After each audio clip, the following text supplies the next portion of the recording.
Hey guys, welcome back to the Wild Courage podcast. Today I'm with James Phillips. How's it going, man? It's going. I'm a little anxious right now, but Yeah. it will surpass. That'll disappear soon, I promise. We are in Aramo, Yep. Idaho, southeastern Idaho, and I knew that I was in southeastern Idaho today because the wind's blowing 900 miles an hour. I know. Looks like the Dust Bowl. Yeah. So we met through Austin, our mutual friend, who's like, you got to meet each other. Yeah. So we met in January for the first. Well, we talked on the phone last fall, I think.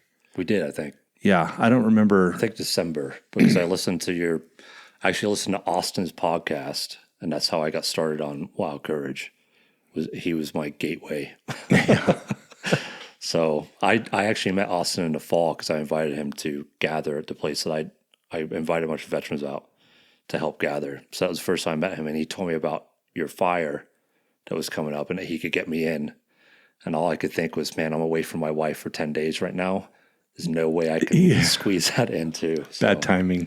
But yeah, that's when Austin was my gateway to you. So thank you. Yeah, For that. he's good at that. Yeah, He's good at introducing people. It's one of his gifts. Yeah, for sure. Yeah. I met a lot of cool people through him. But so you are, you've been here 4 years in southeastern Idaho? Yeah, when I got out end of 2019 of the military, we moved to Utah. And then I think we moved here 2021, early 2021. Yeah. So don't make me do the math, but I won't. yeah.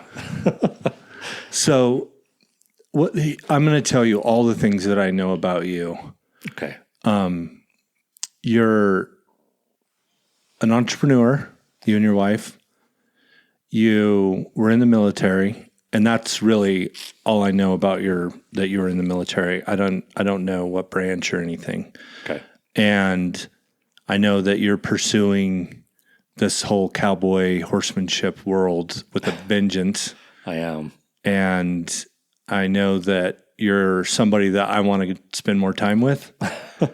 And I know a little bit just from getting to sit around your table with you and your wife and your beautiful daughters, some inside stuff with your family dynamics, which is beautiful. And that the first night that I met you in person, I got to see you as a father. And that's when I knew you were a good man and on the same path that I think a lot of us are. And there's something intriguing about you that I was like, okay, Oh man, we gotta do this I was podcast. just thankful you were able to just sit in that chaos of the kitchen with everything going on, and I knew you'd been through it before because of the calm that you had, So Yeah, it doesn't rattle me. no, I have feral kids also. So yeah, Maddie and I called this the rush hour of life. And it's just you're just holding on. Yeah. But yeah. So you weren't raised in the cowboy culture, really, were you? No, I actually was born in England. Oh. So there's one you don't know. But I grew up in England. My mother always had horses.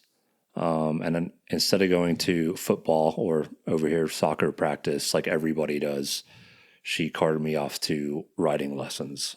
So I rode Shetland ponies, and then because my mom rode, I rode all the horses the other kids didn't want to ride.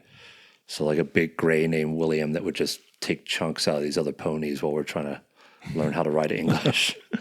So I grew up kind of on a farm. We had chickens and all those things in England, but obviously English riding, not cowboy. Is your mom from England? Yeah. So my mom is not super good about like sharing historical data, but I think she actually grew up in Pennsylvania for a little while riding. And then went to go live with her grandmother in England. So that's where she primarily was. So that's where I grew up. But How did she meet your dad in England? So my real dad still lives there. They separated when I was young, and then my mom got remarried. And then my stepdad, my mom moved to the States with AOL. Remember AOL back in the day? Oh, yeah. Dial-up. So they were guides for their chat rooms back in the day. So we moved to Virginia from the UK. How old were you? I think like 10. Oh, so did you grow up like speaking with an English accent, Oh which yeah, but I sounds weird? ditched that real quick when we moved to the States because You got kids poked are at? brutal. Yeah. Yeah, I had everybody was into those Vans Healy shoes back then and Lee pipes, and we couldn't afford them. So my mom got the knockoffs from TJ Maxx. Oh, yeah. And everybody called them my Spice Girl shoes. Which makes sense. Yeah. Yeah, but I fought Danny Sherman on the playground, so nobody messed with me after that. Yeah. After you whooped his ass, Well, I that didn't know was how to it. fight, so I just slide tackled him like soccer, you know. Oh, yeah. So, but yeah, Do you so have I got American siblings? real quick. I do. I'm the middle, and I have an older sister and a younger sister. So yeah, I mean, didn't really have like a prevalent male model. So grew up with sisters watching chick flicks and Yeah. So you're in that kind of touch with your emotional side. yeah, I think so for sure. I'm not afraid of it. Well, but, you're prepared for raising daughters then, because you Yes. have an insight yeah, to but that. I think God gave me daughters. It makes me a softer dad. Yeah. You know, so yeah. So you mentioned that your parents split up pretty quick. How old were you when you're? I've listened to so many podcasts before. Honestly, like I think it was it was a lot of fighting, and I remember some pretty rough stuff. And I think a lot of my brain suppressed a lot of that. Oh, that's a I have thing for sure. I have a lot of blank spaces. Yeah. You know, so but I do remember like them splitting up, and my dad we had the house and then a bunch of barns, and my dad owned his own construction company, and he had the construction yard on our place. So I used to run down all the long barns to get to his office, and he's sitting there smoking a cigarette, filling everything out, and writing in his diary before bed. You know, so they co-lived on the same place but not together for a while, and then it just kind of got finalized. And then I kind of remember my mom going through all the dating stuff and hanging out. We had a nanny, so like Tracy would raise us a lot of times while my mom was gone and those kinds of things. So, you know, just trying to make sense of it as a kid back then. Which is almost impossible to do. Oh man. And so even when we moved to the States, I would go to the UK for 2 weeks every summer and stay with my dad. And then my dad would come visit periodically. And it was such a hard time because when I wanted to be with my dad, when I was with my dad, I wanted to be with my dad. I grew up hunting with him, and he was kind of that mountain man that could get on any horse. My sister had a pony that was just rank. I remember watching him bucking that thing down the pasture, and he was good with his hands and could make stuff. And, you know, we had a pellet gun and all those things. So he was, you know, he was kind of this wild dude. And then when I was with my mom, it was just, you know, that's the nurturing side, I guess, you know, that but yeah, I think one thing that really stuck with me with all of that was like I did counseling and all those things, trying to go through it and those When you were custody little? trials. Yeah. I remember my counselor in middle school, like taking me back in the classroom and being like, and pretending that I was in trouble so the other kids didn't know like I was going through that, which was actually pretty cool looking It was back. kind of her, yeah. But I remember my mom telling me, if you want to go live with your dad, you'll never see me and your sisters again. You know, but now from my perspective, I'm 37. I'm like, man, that was a woman that went through whatever she went through, trying desperately to hold on to her kids and just doing what she could in a reactive environment, you know? And so there's a lot of things I don't know about how all that went down. You know, the story was that he was super abusive. There's been a lot of inconsistencies with that. And I'm just not in my life where I need to sit there and question it. It is what it is. The last time I saw my dad, oh gosh, yeah, it gets pretty gnarly. The last time I saw my dad, I was visiting him in the UK, and it was right before I went to college, and I had a full scholarship. We'll get back to that, but and I asked him at the train station when he dropped me off if he ever was physical with my mom. And that's the first time I've ever seen that dude cry. Broke down in the truck, you know, and I knew that he has all these, because he journaled religiously. I know they're all sitting somewhere that I could go back and read to truly know that perspective of that man. But I believed that he was telling the truth. Why would you tell your, 18-year-old son? Why do you need to lie at that point? You know what I mean? But I've made a lot of peace with it. It is what it is, and I think that really comes full circle back to, I had the epiphany within the last 6 months that, the father figure that I always really wanted, that I never got, I still have, right? Like being God, right? And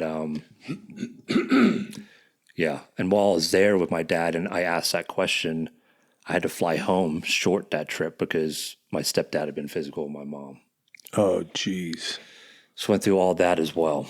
And so, yeah, just a lot of, for a boy, being the only boy in a family, a lot of examples of what not to be. Yeah. But at that age, so much confusion, Were you in school and stuff? Were you angry? I mean, because when we have that, right, like I became a people pleaser. Mm-hmm. Like I feel like there's several routes you can go with. Oh yeah. From a broken home, right? Like yeah. I wasn't a fighter, but I just became a people pleaser. Like I just wanted peace. So I was like, I need a lot of friends and I need to be that guy. Right. And whoever you need me to be, I'll be that guy if you be my friend and keep the peace. Mm-hmm. Yeah, I think I was a shy kid. I think probably because I wasn't getting fed that masculine. And I got picked on a lot, like all those kinds of things. I went to a private school. I think the only reason I went to that private school is because my dad did construction for it. Like we weren't as well, like you weren't as wealthy as all your friends. Kids there, like their parents had planes and like they were running organic farms and like all those things, So I was definitely isolated, and no matter how hard I tried, I was always kind of that outcast, But it definitely materialized into a lot of anger. And when I first got out of the service, I was struggling hardcore because I blamed the military on a lot of those issues. But I realized, I've realized in the last 5 years since I've been out that a lot of those issues were deep rooted and that I was just purely funneling them into violence in the military. And then when I got out, I had to then face it. And it's taken a long time to kind of, your podcast has been huge for that for me, is like dismantling my entirety and realizing where those things come from. But I was lucky freshman year of high school, my mom dropped me off at track practice. I didn't really have a choice. I got, in 8th grade, I got really good at this gym test called the Pacer, where you have to run back and forth across the gym and it beeps faster and faster. And I set the school record. And that was a fluke, right? Like as I was a little kid, I was asthmatic. Like I was not athletic. Nobody in my family was an athlete. And so dropped me a track practice freshman year. And the coach there was actually from England. And he really became a really strong male mentor for me. And I funneled all that anger into running. And I ran, once I started freshman year, I ran every single day of the year, but 1 week in the summer. And that's all I did. I became obsessed with it. I ran 100 miles a week. Dang. Senior year. Like cross country or long distance or 800? What, like? Yeah, cross country was my main thing. Believe it or not, I was 130 pounds back then. Dang. No upper body strength. And yeah, I was obsessed with that. I took ice baths. One of the kids I raced actually holds the American record and is Olympic medalist now. Like, dang, that was what my goal was Olympics, and so I funneled all that aggression, anger in that. And it was so good for me because one, the discipline side of things, but two, I mean, when you are in high school and you're doing a 12-mile long run on Sundays in Manassas Battlefield and you're the only one out there, it's just you in your head. And so I was able to do all my thinking. I didn't realize it. I was just doing it, right? I was able to do all my thinking there and processing and getting the frustration out and anger. And I think really that single-handedly held me together, and we won state senior year. I was the captain and we hadn't done that since like the 80s or something. And it was a big deal. And that coach took me under his wing during all the custody trials. I stayed at his house. Oh, wow. And looking back, I'm like, dude, that was like a 24-year-old boy man, right? Like he hadn't figured it out yet with his new wife.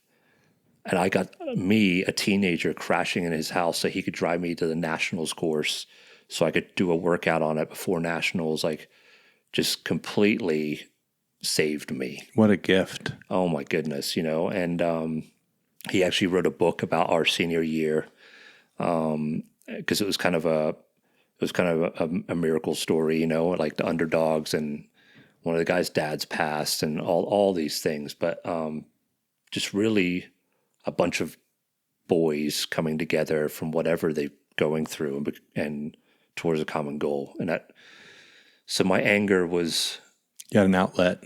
luckily, thank goodness, you know, I don't know what I would have done otherwise. Even if I did lacrosse or something, got into drinking, I didn't drink at all. No drugs, no staying up late. You had a goal. I was obsessed. You know, I nearly built an altitude tent in my room, you know.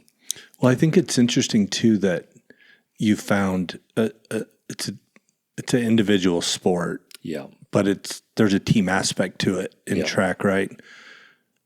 But that could have turned into unhealthy, like you said, if it was football or lacrosse, or if you didn't have sports at all, like you're probably with that much energy pointed at the wrong thing. That's probably like a juvenile. And I was pretty artistic too. Like my mom did a lot of art, and so I did that pretty early on. I think even if I went that route, I think it would have come out.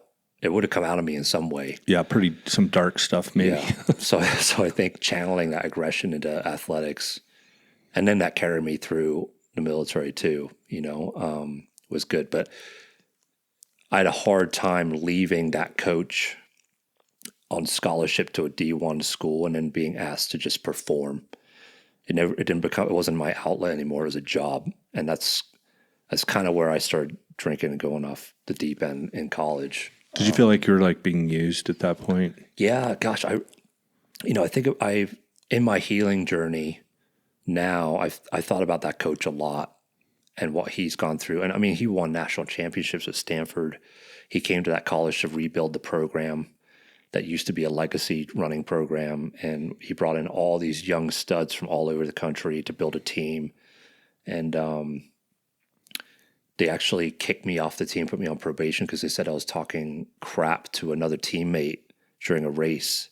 And everybody knew that I was like the most optimistic, cheering person, but I wasn't performing and I was on money. Yeah, that was a loophole. So they're just trying to kick me out of money so they could give it to somebody else or recruit something else. It was just this chew them up, spit them out job, you know. What college did you go to? George Mason University in Virginia. So I got recruited to William and Mary and UVA.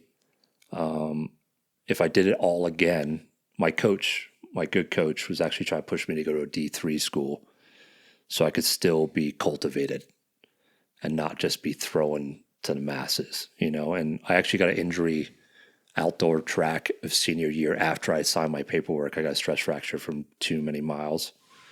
And that was my first injury, and I didn't know what to do with myself. And I got a girlfriend, and so I ended up picking that school because of that girl. And it just, that's when I just started coming unraveled a little bit, you know. And that was your first introduction to like, you'd never really drank or anything, you said? Yeah, no, I hadn't. And so the first time I got drunk was actually the Bahamas on family vacation before I went to college. And I drank a 6-pack in the hotel room. And I gave some large lady a lap dance on the stage that night. It was some like resort event, you know, and that's kind of where I went off the deep end. But honestly, it was good because I had a choice to make. I wasn't doing well at school. I was partying all the time. We formed our own fraternity, TBZ, and we had like all these mixers, and the fraternity was trying to kick us off campus, but we were the track team, so we had our own house, and it was the rage, you know. And was this a girlfriend from high school? Is that why you went to that school? That was a girlfriend from high school. I mean, we broke up my freshman year of college, and probably honestly because I had a lot of anger. I didn't know how to function in a relationship. Well, it wasn't really ever modeled to you. No, it So wasn't. you know what it looks like. Yeah. So I don't think our parents were stoked about me. And I mean, that was my first like major psychological relationship breakup, everything, you know, like every boy thinks he's in love. And Did it hit hard? oh, yeah. But I think it was because I was trying to hold on so hard to something of acceptance and love, and that I wasn't really getting, you know. And so when I started to spiral, I just felt like I needed to get away. I wanted to run away, you know, and I think that was my coping mechanism back then, was just to like bounce. And so I actually looked at being a ranch hand back then. Isn't that crazy? So I looked at being a ranch hand back then. I was looking at all these ranches, and my oldest sister actually was kind of talking to a Marine. She's like, why don't you go to a recruiter? So I went to the Air Force recruiter first, and this dude was sitting on the table eating a cheeseburger, and he's telling me to hold on. And I was like, bro, I'm about to like sign up. You know, I didn't really know what the military was. I just knew it was like something pretty intense. So I went next door, and next door was the Marines. And, you know, they were like, oh yeah, come in here. We're happy to have you. And this is in between your freshman and sophomore year, or during your freshman year? During my sophomore year. So were you still on the track team at that point? I was, but I just ended up like leaving, you know? And it was hard because I went back after I went to boot camp and stuff. I went back to go hang out with those dudes, and there was a lot of like rejection. Like, you couldn't hang out with us anymore. You're not one of us anymore. Yeah. And so it was a pretty big identity crisis there. One of my oldest friends, though, Bailey, he's been friends with me since college. And we've stayed really close. But yeah, it was just a complete isolation thing. And the recruiters are good. Dude let me drive his car. He took me to Hooters. When you went next door and talked to the Marine guy? Yeah, so my Marine recruiter got me good, you know? And so we were like, I was hanging out with this dude all the time, drinking at Hooters, you know, hanging out, just being an idiot, chasing girls, all that stuff. And they loved me because I could run a fast PFT time. Oh, yeah, you could. But I could only do 3 pull-ups because I had no upper body strength, but that was the minimum. So I crushed crunches, I could do the minimum pull-ups, and then I'd run 3 miles in sub 17, like just whatever. Smoke everybody. Which is like actually the equivalent of a high school girl, you know, like, so I wasn't really trying. I mean, at that point I'd run 3 miles in sub 15. So I was just hanging out doing whatever, you know? And so they gave me a bonus and all this stuff. And, I still wasn't a citizen. So I couldn't do a job that had a clearance. So the first couple of jobs I wanted to do, military police for a canine handler, because I was pretty big into dogs, or recon, I couldn't do because they required clearances. So they were like, oh, do you want to be a turret gunner? And I was like, oh yeah, I'll be a turret gunner. But I didn't know it was actually a truck driver MOS because they were losing so many dudes because of IEDs.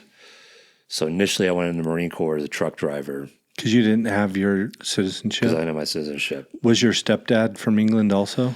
My stepdad, yeah, he's actually Scottish.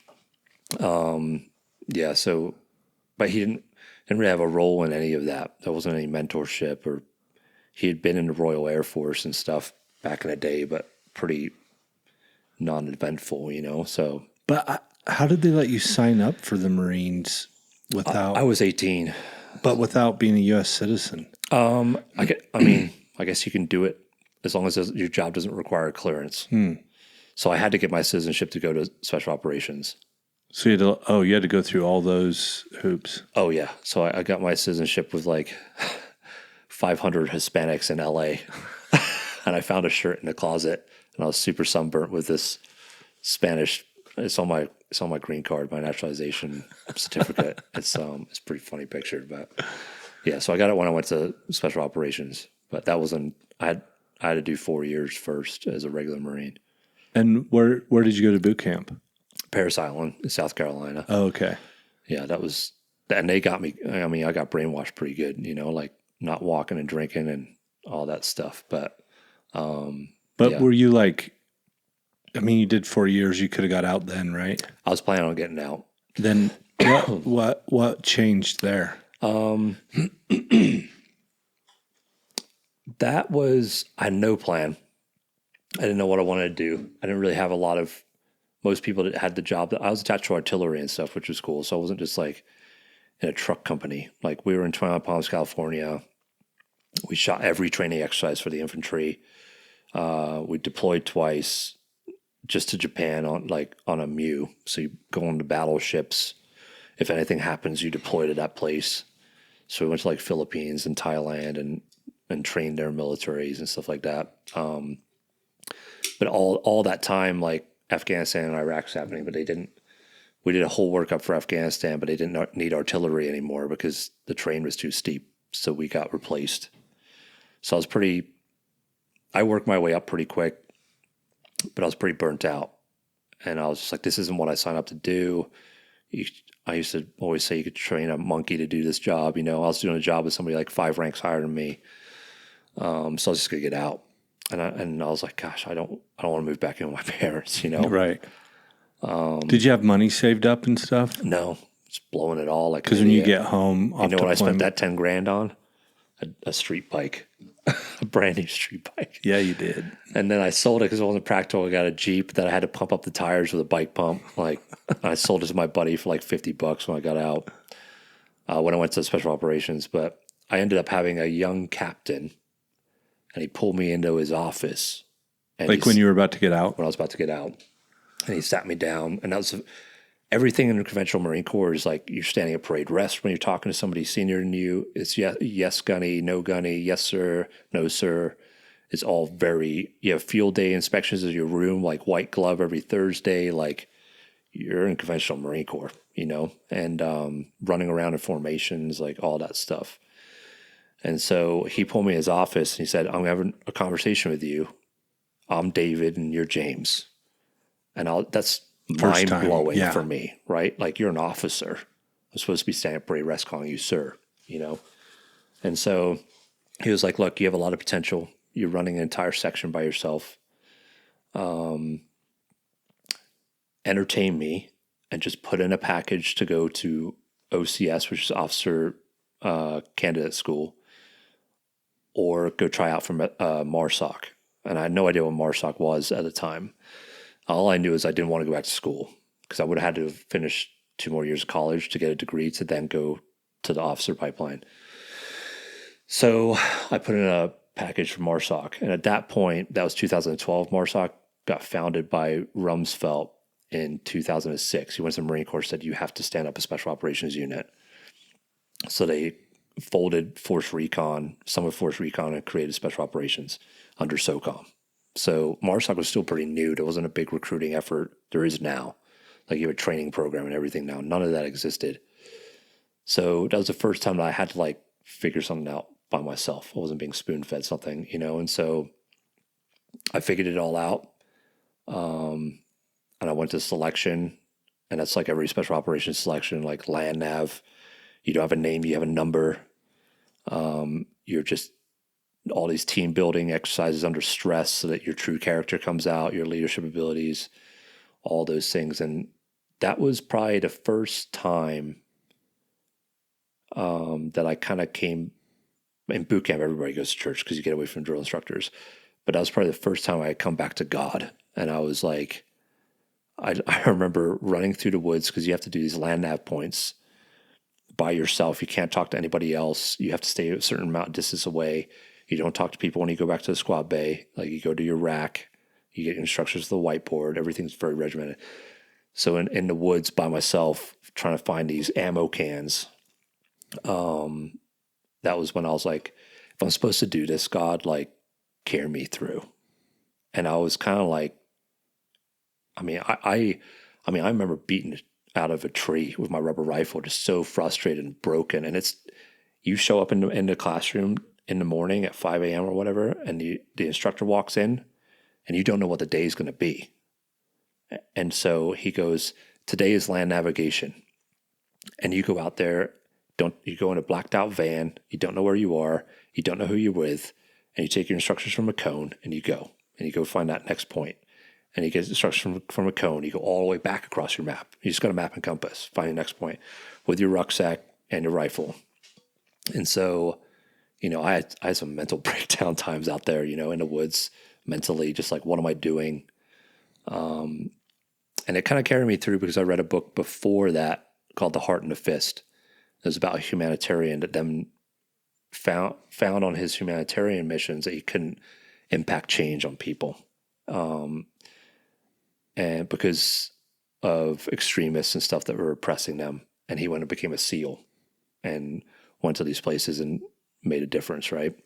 So that was what was kind of carrying me through that, but still full faith in God of what was next. And I made it, and I was surprised that I made it because I didn't think I was anything special, How long was that process?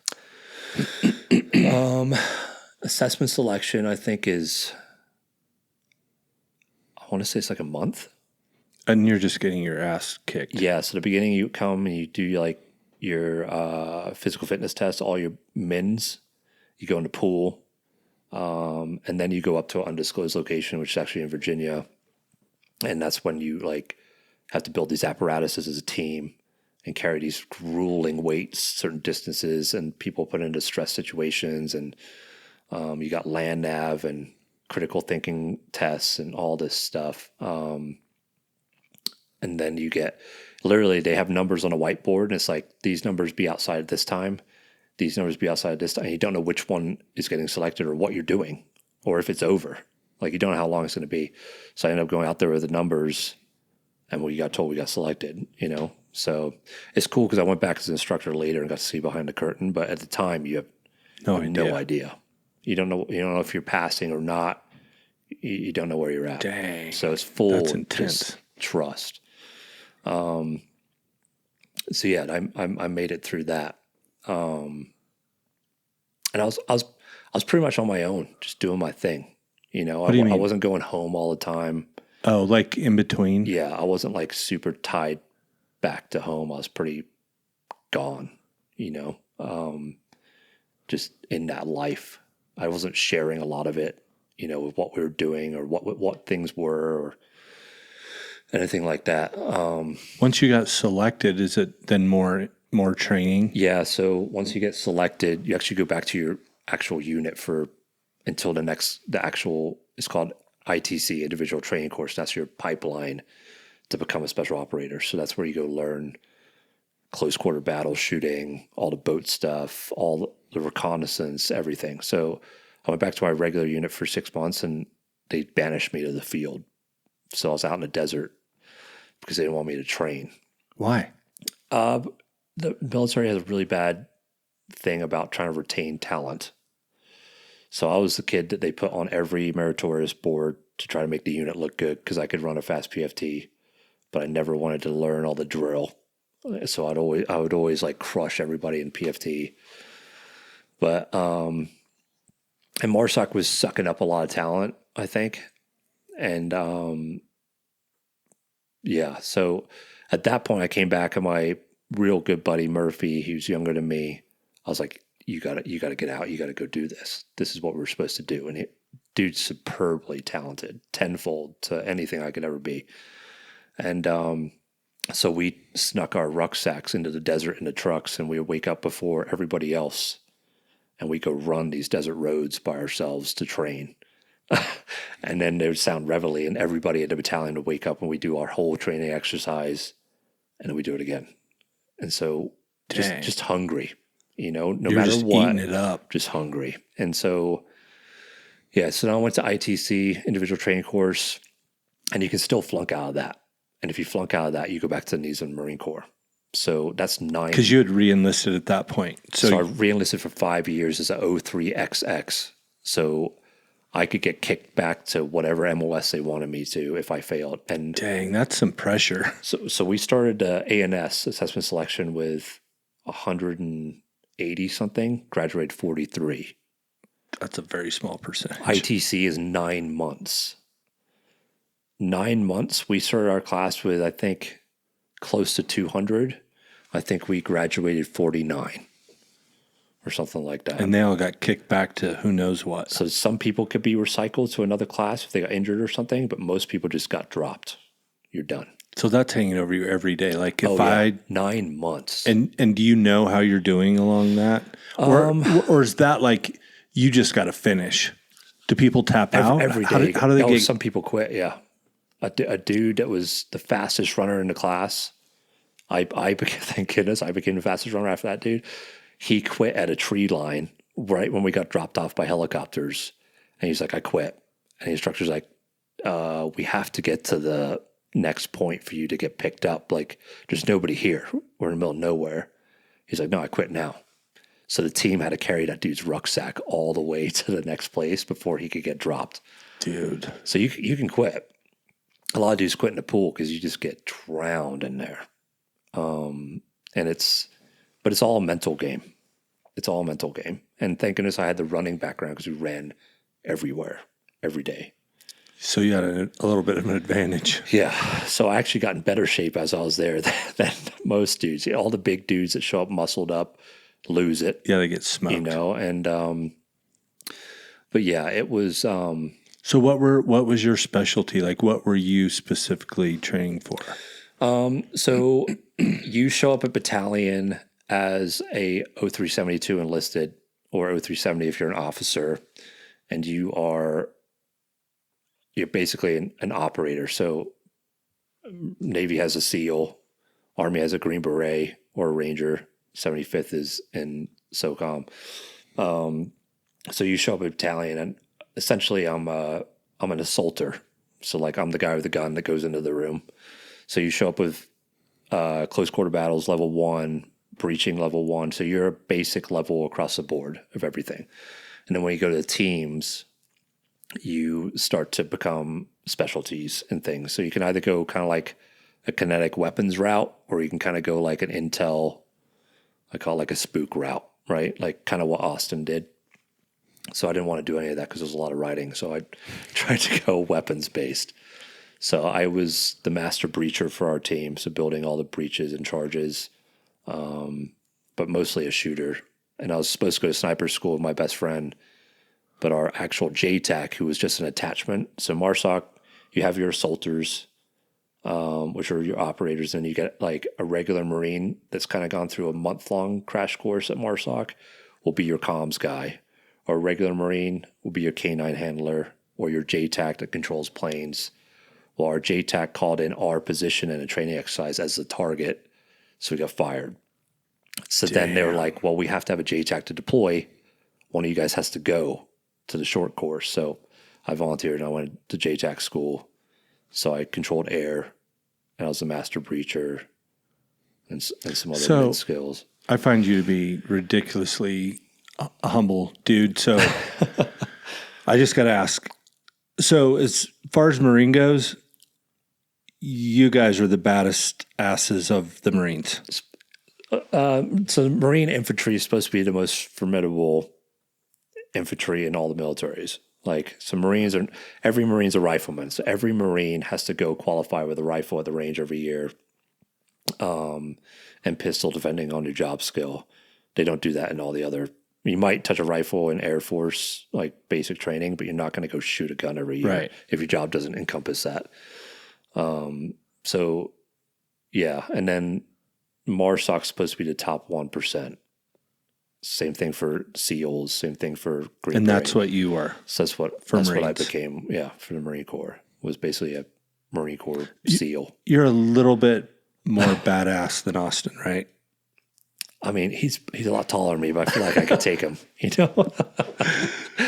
But no, Austin and I essentially did the same things, you know? Different branches, same missions. That's kind of a lot of the same training, probably. Yeah. So a lot of sleep deprivation and heavy weight and all those things. It didn't shrink him as much as it did me, though. So, and you loved it. I did. I mean, not to sound arrogant, but I was good at it. Yeah, I enjoyed it, you know. And it's funny. I've talked to some. I'm in a men's group on Tuesdays when I can make it, and there's a guy in there that was on like SEAL Team 6. We call it like task force, and he said before every mission he used to like meditate and find his zen. I was opposite. I was like pump up. I want to kick someone in the chest. What music did you listen to getting ready to go? Oh, don't ask me that, because it was probably a mix of like Taylor Swift and Metallica. Come on. So, but That's awesome. yeah, just yeah, I was good at it, and I think it was probably because I had all that anger and I mean, special operations, you basically become a pro athlete. So it wasn't any different than D1 track. We're doing ice baths. You're doing all the, mobility. You're working out every day. That's your job, is to be in the best shape possible and the best shooting possible, because you are on a team of, How many was on your team? I feel like every team is comprised of 2 teams, and you have a team leader as an officer and a team chief that's like a master sergeant. And you usually have 2 staff sergeants that would be team leaders, and then you have an Alpha and Bravo team. So my Alpha team was probably 6 dudes. Dang. 5 dudes. But so you're as strong as your weakest link, literally, And so that was the hard thing, I think, too. Like, they started pushing women into special operations and lowering standards, and I don't care. I don't care if you want to be in special operations, and if you're a chick, you better be able to carry me 500 yards when I got full kit on and I got shot and I weigh 260 pounds. Yeah. You got to drag me. You know what I mean? So, like, that's all I cared about. So, yeah, you're just you're priming yourself for worst case scenario all the time, and if you're not, you're POS, because you're going to jeopardize someone's life. So When you were all done with all that training, what happened? Then what happened? Like, do you sit around like stateside and wait? No, you're training all the time. You're gone all the time, even when you're not deployed. Like, you're at a shooting package, you're at a defensive driving course, like J-turning cars, like you're doing all this. You got to stay sharp for when you do have get an the call. entire workup. And then when you're not doing your actual 6-month workup for deployment, you're at a school getting another specialty that you bring back to the team. So the team will have 2 dudes that went to sniper school. They'll have a JTAC. They'll have master breachers, master assaulters. They'll have every piece of the apparatus that you need to come together to form that team, So, and there's cross training there too. So, like, I might not have gone to sniper school, but I can spot a dude. Yeah. And so, you just become a cohesive unit that brings all the pieces of the pie. Did you guys hang out all the time? Yeah, those you had to, right? Yeah, we work out together every morning. You have your own team room. So you go into this building, every team has a room. Every team has a ready room with all the weapons, all the stuff. So you have a briefing room, you have all your computers. Because when you're deployed, you get fed intel, but you have to develop all your own targets. So you're completely self-sufficient. When did you get deployed the first time? I went to Somalia, was my first deployment in Africa. So a lot of people don't know, but a lot of the terrorist extremist networks stem into the Middle East from Africa. So we did a whole workup for Somalia, and then they came down and said it was too dangerous. We couldn't go. So Were you pissed? Oh my gosh, it was brutal. But it was a weird blessing, because our element leaders, Alpha Bravo, both were kind of shit shows. And so they both left. And then we got new ones, and the new ones were basically our class or our generation. So my best friend Dominic, who we went to assessment selection together, I hated him in assessment selection. He was recon before, and recon are pretty badass in Marine Corps. On my second deployment with the regular Marine Corps, our boat broke. All the septic started backflowing into our living area. Oh, dude, that's rank. And we had to clean that stuff up, so we went over to the main boat, and we shared a berthing. It's like a living area with Force Recon. And I'll never forget, our first sergeant pulled us aside and briefed us all. And they're like, don't go over on their side of the berthing. If something happens to you, I can't do anything. I was like, bro, we're all Marines. Like, why are we being pussies right now? But I go to the gym and these guys are just jacking weight and they're walking around at night. We have to wear our full uniform with a cover, with a hat, and when we're on watch at night. And these guys are just walking around in black silkies, like jacked and they're cleaning their guns. All our guns are locked up. They've got their guns. Like, Different deal. I was like, damn, I need to be one of those. And the biggest, what's crazy? The biggest dude in that platoon, in that Force Recon platoon, a couple of years later, when I went to ITC, when I was in the pipeline, he was in the class ahead of me.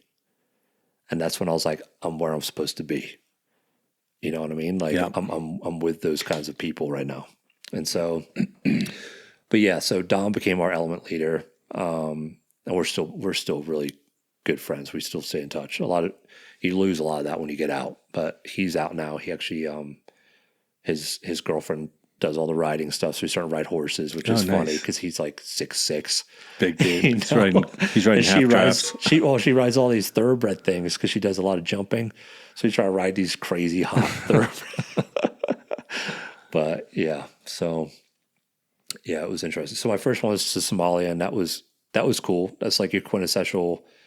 We were out there alone and unafraid. We were co-located with SEAL Team 6. So white soft paired with black soft. We had no perimeter fence. We were at an old Russian spacecraft landing strip in the middle of the desert, in the middle of like this bush country stuff. And we had to do rip presence patrols on razors every day to keep our bubble out, to make sure people didn't come in and like spot on us to drop mortars and stuff. And yeah, that deployment was everything we kind of hoped for, and like no oversight. We're just out there doing what we wanted to do, and so, but the hard thing about that deployment was nobody wanted to fight us. So we would go there and literally see a dude talking on a phone, calling us in, and they'd throw his weapon on the ground and run into the village and just disappear. You can't shoot them if they're not armed, So it got pretty frustrating, kind of chasing the dragon the whole deployment. And we were supposed to get hit. The whole deployment intel was saying that we were going to get hit with multiple vehicle-borne IEDs and all this stuff. And we were getting ready for it. And so it was super high anxiety. And we thought we got hit a couple of times, but it was the UN partner force, like getting drunk and shooting their guns at night. Oh, geez. So that was the next team that ripped out with us. Actually, my buddy Murphy, that I told had to go through the pipeline. He made it through the pipeline. He was on the team that replaced us, and they got hit. So they got mortared and blew up a bunch of tents and all this stuff. So it wasn't a bluff, But so did that deployment, came back, and I thought it was pretty done. I had a pretty bad back injury that deployment. Fractured my vertebrae, and I didn't know it until I got back. We were actually trying to like shoot the X-ray machine for bombs through my body to see if I broke anything. And that's like first and only time I've done oxy. Like the doc gave me oxy so I could actually walk because I couldn't feel my legs. And I was like, damn. And I think I took all the oxy in like 3 days because I just felt so good. Yeah. And he's like, you can't, we're not giving you any more, But they wanted to send me back to Djibouti to get checked out. I wanted to finish deployment. So I finished the last couple of months. And I started to feel better, but I couldn't lift weights. I could feel it when I was running. If I had my plates on too long, I couldn't feel my legs. So I knew something wasn't right. And it wasn't until I got back stateside. When you get back from deployment, you have to redo a physical fitness test to see where you're at for stats. And during the deadlift portion, it went out again. So I knew something was wrong. So I started down that path to try to figure that out. And I felt like I was a risk to force. Like if I went on deployment again, I would be in the food line, like the grocery store parking lot, carrying groceries to my car, and my back would go out and I would just be on the floor, And I was just like, dude, if this happened on a target, I'd be a liability, So, so I ended up getting kicked over to a training cell to train guys, to train those support guys that get attached to teams. So I trained them through all the basic med, all the basic shooting, all the basic patrolling, so that they were getting a better product to the team. Because sometimes you deploy and these intel guys wouldn't know how to apply a tourniquet. Like, bro, like You need to know this. if you're on target with us, like you better know how to freaking save somebody and save yourself, you know? So that was good. I kind of got to give back to that. It's okay. We're jumping kind of around, but about that time, I was dating, I got married to my first wife. So I was married before Maddie. And I was kind of at the point where I was just dumping myself into work, you know, because I didn't know any better, and I also didn't have all those. I didn't know how to be in a relationship, so there's a lot of things that I needed to fix that I didn't want to fix because I thought like I knew who I was, you know, and so it's that military's hard on a spouse regardless, but that's extra hard because even when I was home, I was gone. Yeah. I'll be gone for a month, come back a couple of weeks, be gone for 2 months, come back, go do Greenside for 2 weeks, come back. So I was basically just living with my boys, you know? And so, and before I met her, like that's going to the bar, you know, that's chasing chicks, it's doing beach runs, it's working out every day. Like I remember Murphy called me on a Saturday and was like, "Hey, I'm training for a marathon. You go for a run with me?" And we end up running like 15 miles on a Saturday. Just, you know, just, and I wasn't able to convey that to my first wife. She was a North Carolina girl, like Southern family. I think that's probably what I was attaching to, was she had such a good little family. Solid family, yeah. They went to church. The dad was a postal worker. He lived to hunt turkeys once every year. Like, she was a good girl, you know? And I think that was the first time that, like, I didn't like chicks that chased the operator. I wasn't that guy, you know? I would always want to kind of leave. I built trucks out, and I would go, like, live out of my truck and go mountain bike and stuff in Asheville, like way away from base. And so she was the first kind of girl away from stuff that didn't really know that whole life. And didn't really care as far as like because of the status Right, of it. exactly. But I think that lack of understanding, she's like, "Why are you working out all the time?" Like the insecurities that she had just went tenfold because I wasn't able to explain myself or really connect with her. And I was gone all the time. She didn't understand that, like, I'm working out so I don't get killed, you know, or somebody else gets killed because of me. Like, she didn't understand the full scope. But honestly, in that relationship, it was the next thing to do, was get married, you know, and we weren't right for each other in so many ways, but it all kind of came to a head. I mean, I bought her that engagement ring on Somalia deployment, like, came back, we got married. And then that was the first time we lived together because she was in Raleigh, and it just spiraled from there, you know? And so I think we were only married like 6 months, but separation had to be a year because it's the Bible states. So at that point, I moved back into the bro pad with Dom, and she was kind of getting her stuff together. And then, Were you like, were you heartbroken about it? Or were you relieved? honestly, so I drug it out for a while because I don't like hurting people, Yeah. you know? Did you need it to be her idea? I think I did, Yeah. but in her family, like, you don't get divorced, right? Like we've all talked about before. And her family's super heavily religious, and that's a commitment, and and you work through it and all those things. And so when I was living at the bro pad, I had to go back to the house to get some gear because I had to go to another school. And so I went back to the house when she was at work. She was a CV ICU nurse. And so she was at work. I went to the house and I found a laptop open on the bed. And the night before, I was at the bar with a buddy and getting dinner and having some drinks. And it was a pretty hot chick down the way. And she was giving me eyes and stuff. He's like, "Look, you just need to get it out of your system. You know, I'm gonna leave you here, and you should go home with that. You know, I can do it." So I went back to the bro pad. Well, that night, that dude, she was hanging out with his wife, and they ended up hooking up that night after the wife went to bed. So I went to the house the next day, and the laptop was open, and it was all this frantic chatter between her and her girlfriend saying that all this stuff had happened and that he had come on to her and all this stuff. I still think it was kind of like a setup. I haven't found clarity in that. And I also don't need to. Right. I don't talk to that dude anymore. Right. But I know her and I know how sweet and innocent she is. I know alcohol is involved. I don't hold anything to that, but that ended up being my out. Yeah.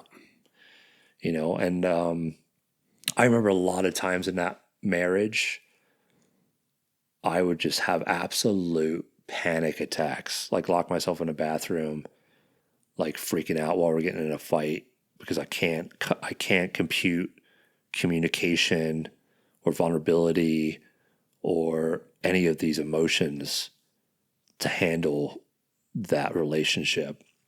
And so I got out of it. And then I was, okay, well, now I'm single again and I'm in special operations. I'm going to go on deployment. So started getting set up so I go on another deployment. So I deployed to Iraq.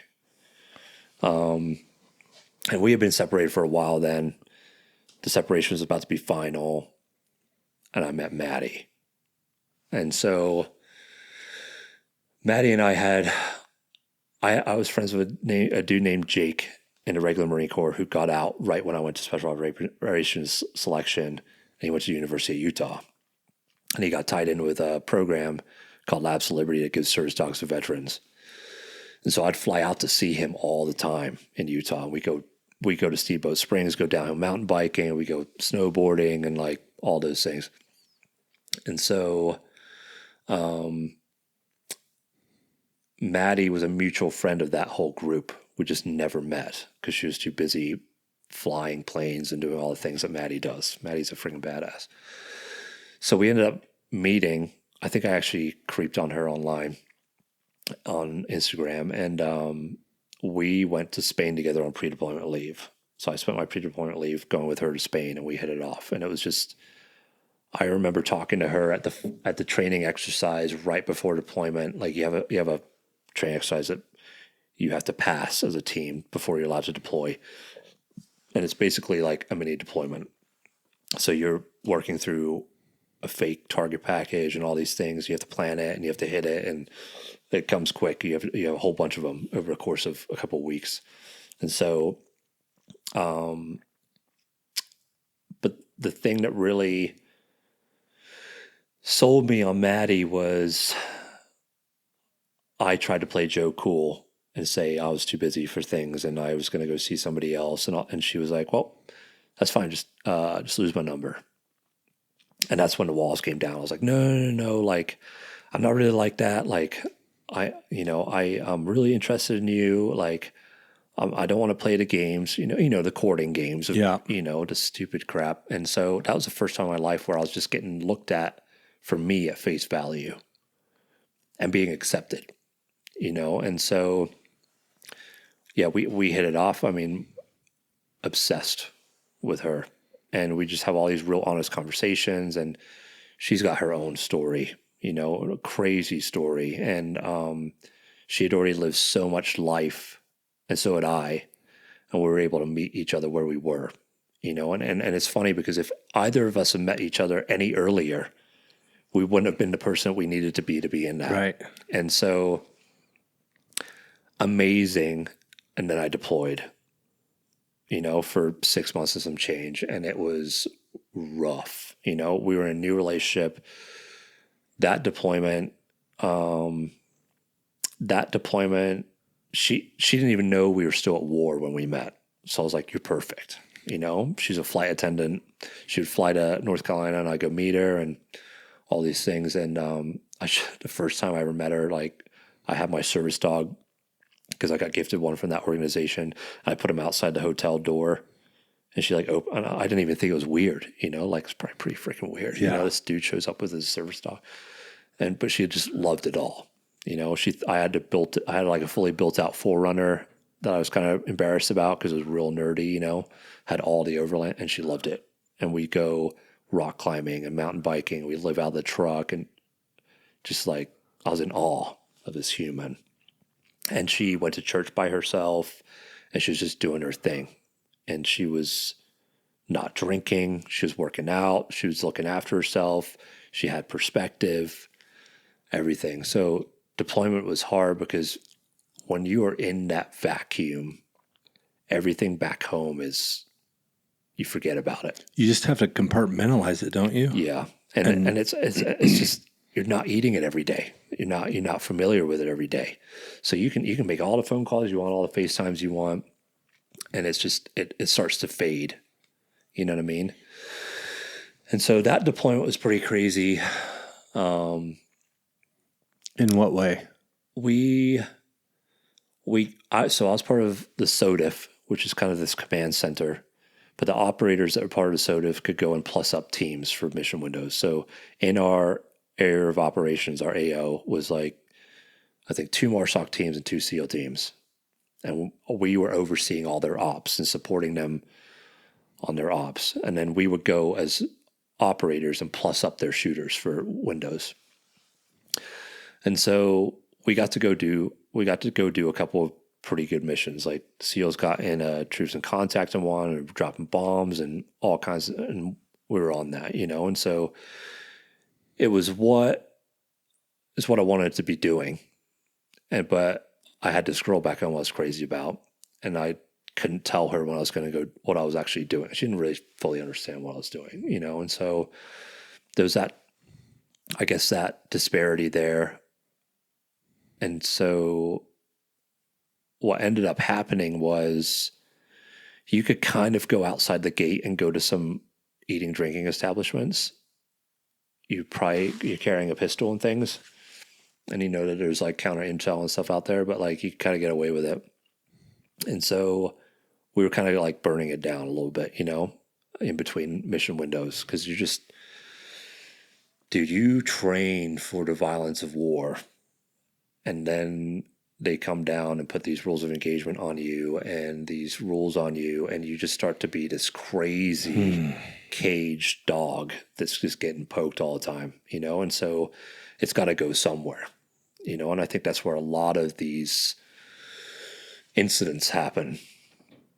So I had been going out, and Maddie finally was getting smart to what was going on and things. She's like, look, I already don't know where you're going to be for multiple days at a time. So you going out and going somewhere off base where I don't know if you're safe or not, and I don't know when you're going to come back, doesn't help me feel okay.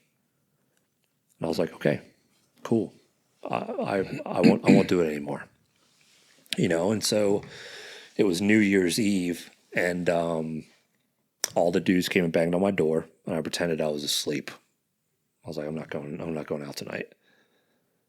That night, there was an altercation at the place, and a contractor got in a fight with the 2 operators I was friends with and got knocked out. And all his friends left him, so they took him back to our base and put him in his bed. And they went and checked on him in the morning, he was dead. So I was actually on watch that morning. So I woke up early to go on watch. I got to watch all the bird feeds and run the chat for all the teams in the AO, and that was part of my job. And so I went in to go assume post, and one of the dudes was in the cafeteria, like pretty mucked up, I was like, yo, bro, he's like, dude, all this stuff. I was like, you need to go to bed before somebody sees you. That's just what you do, right? Go wash up. And so, because you're not really supposed to be drinking. And so I went into the command center with my coffee and stuff. And the kid that was on watch was like, hey, you don't have watch for another hour to, the clock's changed or something, whatever it was. I was an hour early for some reason. Another one of the dudes was in there. He's like, I need to talk to you. I was like, no, I don't want to know. You should go to bed. I just saw Josh. You should go to bed. So I go talk to Maddie on the phone. I call her, Then I go into TAC, I assume command. I check in on everything. I get all my ducks in a row. I finally sit down because I'm the only one in there, super early in the morning. And I go to drink my coffee, and there's this frantic banging on the door. And so, like, I rip open a door. I'm like, what the? I rip open a door, and it's one of the other contractors. So we'll have regular civilian contractors that will come and they run like truck repairs, or they'll make you pieces of kit that you need, and they're down the other end of our little compound. So it's one of those dudes, and he's like, blah, blah's in his bed, and he's not breathing. And I was like, shit. So I run down the hallway. They're running a convoy brief. I get the medical officer. I run to the aid station trailer. I grab this giant medical bag. I sprint down and I tell this kid to get a truck, and I sprint down the other end. And the truck's getting down. I beat everybody down there. The truck's pulling up. The medical officer chick's running down there. They're carrying this dude out. Eric, one of the guys that was out that night, the medic. They're carrying this dude out to put him in the truck. And I jump in the driver's seat, and a medical officer gets in the passenger seat. And I go, what do we do? And she didn't know. She's fog of war. She doesn't know what's going on. Oh my gosh. So I make the executive decision to drive this dude over to the Canadian soft compound where they got a Roll 2 level of medical care. So we drive over there, drop this dude off. Eric's ghost white, right? And so I have to run around over there because I don't have cell phones. And I had to run over to this coordination center to call back and give all this crazy stuff. Dude ends up dying. So NCIS comes, we have to do all these statements. Those 3 dudes get flown out of there. Everything shuts down. So I'm the only operator left on base. I'm like working out 3 times a day, trying to stay sane. Like my friends just all got hemmed up. Like all this stuff happened. So that deployment got pretty negative pretty quick, and actually at the end of it, a senior enlisted dude pulled me off of the C-130 when I was about to go home. And he was like, I need to talk to you. I was like, yeah, cool. What's up? He's like, you are extremely talented, but your attitude sucks. You will go places, but you need to get your shit back together. So, but I was pretty bitter. We were starting to do they were starting to plan an op to get the command center deployed forward with the teams so that dudes can get ribbons and crap for being in the combat zone with the teams instead of being back on your fob and not micromanaging. And I spoke out about a lot of that stuff. And, but I mean, they fed me a little bit. I got to go do some ops on the border with agency and stuff like that. But I was just super burnt out.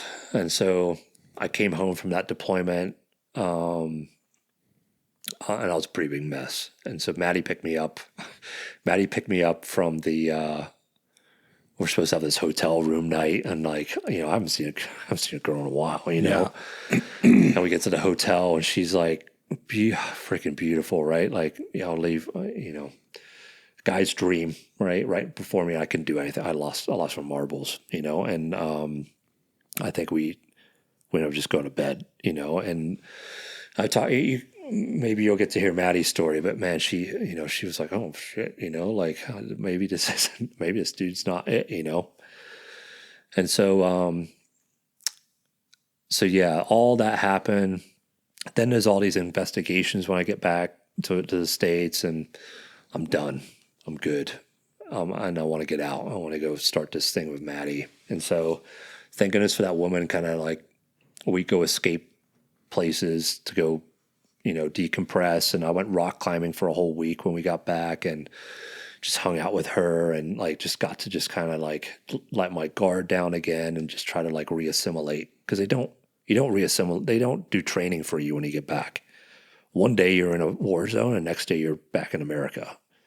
Right? You're That's driving insane. a car down the road, going to the grocery store. And nobody knows at the grocery store. No. You're just that's got to be I've been eating trash cow, crapping my guts out for 6 months. And I show up and all these fat Americans walking around eating cheese. It's just such a different world you come back into, and you're dealing with all the stuff that happened on deployment, all the unknowns. Like, I didn't even know if I was going to be able to get out. I thought I was going to get Mando kept retained because I needed to be a witness for these trials. So I was like, dude, I got to get out. I got to get out. Just for clarity, so one of the contractors, independent contractors working for the U.S. government, is the one that hit the. No, one of the MARSOC operators. Oh, hit one of the. Yeah. So it's all on camera. 4 years after I got out, I had to go back and testify. So that's how long that hung over my head. And they sent cops here to this house to serve me a subpoena, a federal subpoena. What? So I had to fly back to North Carolina, middle of winter. Like, I got all these animals to feed. Did you know the guy? I knew the dudes that were in. So the guy had beef with the other 3 dudes, my friends, and he actually swung at one of the dudes first. And Josh, who's an absolute savage, one punch knocked this dude out. And the way the guy fell, he hit his head, and they didn't know, so he hemorrhaged in his head. And he was an American. And he was an American contractor, and he'd actually served in the Army before he went into contracting. So literally manslaughter charges and stuff. They finally just all got cleared of it, But man, even at that trial 4 years later, they were like, who made the decision to drive this dude over to Cansoff? Why didn't you go to the aid station and get immediate care on your compound? And that's you. I was like, fuck, dude, that was me. Yeah. I didn't even know. I didn't know I was under scrutiny, And so, but it was a witch hunt. That's stressful. It was a witch hunt, and they were trying to make examples of dudes, and there ended up being a lot of there's a lot of like corrupt stuff going on. Like, they were like telling people, if you testify positively for these dudes, you're not going to get promoted. Like, they relieved a bunch of people in those trials multiple times because there was so much command influence. So it was just it was a mess. What a mess. A mess. But it really took, when I got back from that deployment, there was a dude named Roman. He was an operator with me in the training cell. Good dude. Grounded guy. Loved his kids. Man of God. And he told me one day when I came into the office, he was like, they call me Phil in the military because it's short for Phillips, my last name. He's like, Phil, you're one of the most negative people I know. And that smoked me, you know what I mean? I've always prided myself in being that optimistic dude, like in the pipeline, we I think it was like day 7 of like limited food in the bush, getting eaten by mosquitoes, doing green side patrol in these heavy rucksacks. And they're like, get out on the road, because they were going to haze us, And I was the first dude to like rip off my shirt and be like, let's go, pussies, like getting everybody, screw it, like let's do this thing. And so going from being that guy to now 2 people telling you. Now 2 people telling me that really just, I was like, okay, it's my time to get out. It's my time to get out. So my plan was to get out and go to the University of Utah to go to physician's assistant school to be a PA, because I'd done quite a lot of medical training in the military and some pretty advanced medical training. That was one of my extra schools. So that was my plan when I got out, and it just ended horribly. So, yeah. So Maddie and I moved to a condo in Salt Lake. And you're out at that point? I'm out at that point. I still kind of have this court case stuff hanging over me, but I'm out. And gosh, so this is kind of like transition from military, right? And so nobody really understands what I'm going through mentally.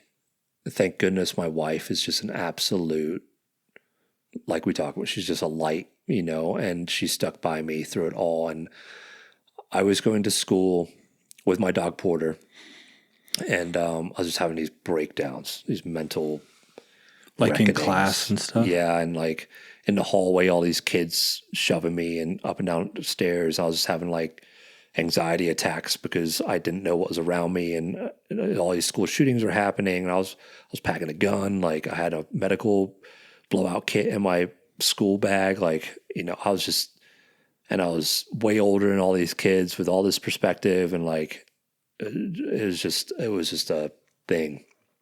And I've never been good at school. Like you talked about dyslexia earlier. Like even in England as a kid, like I was in special classes, and so school was way different the second time. When I first went to school, you go to class, the professor teaches you, you go to lecture, you go home, you do your homework, you go back to class, and you get your test. This school was like, you go to class, the professor might teach, or it might be his TA. It's death by PowerPoint, which I don't do. I'm hands-on. Then you go to a lab. Then you go back and you do modules on the computer. You got online work you got to keep up with. It's giving me anxiety just thinking about it. And homework. And then you got a test, right? And so I've never up until that point failed anything, right? Like I've been able to apply myself and be successful for the most part. So I am spending less time with Maddie now than I was when I was in, because I was just trying to study all the time. I was angry. I was depressed. I didn't know. I was thinking like I should never have gotten out. All these things. I remember laying in bed at night because I was having sleeping issues, looking at my paddle on the wall with my combat action ribbon. It means I've been in a combat zone. I've fired my weapon or whatever.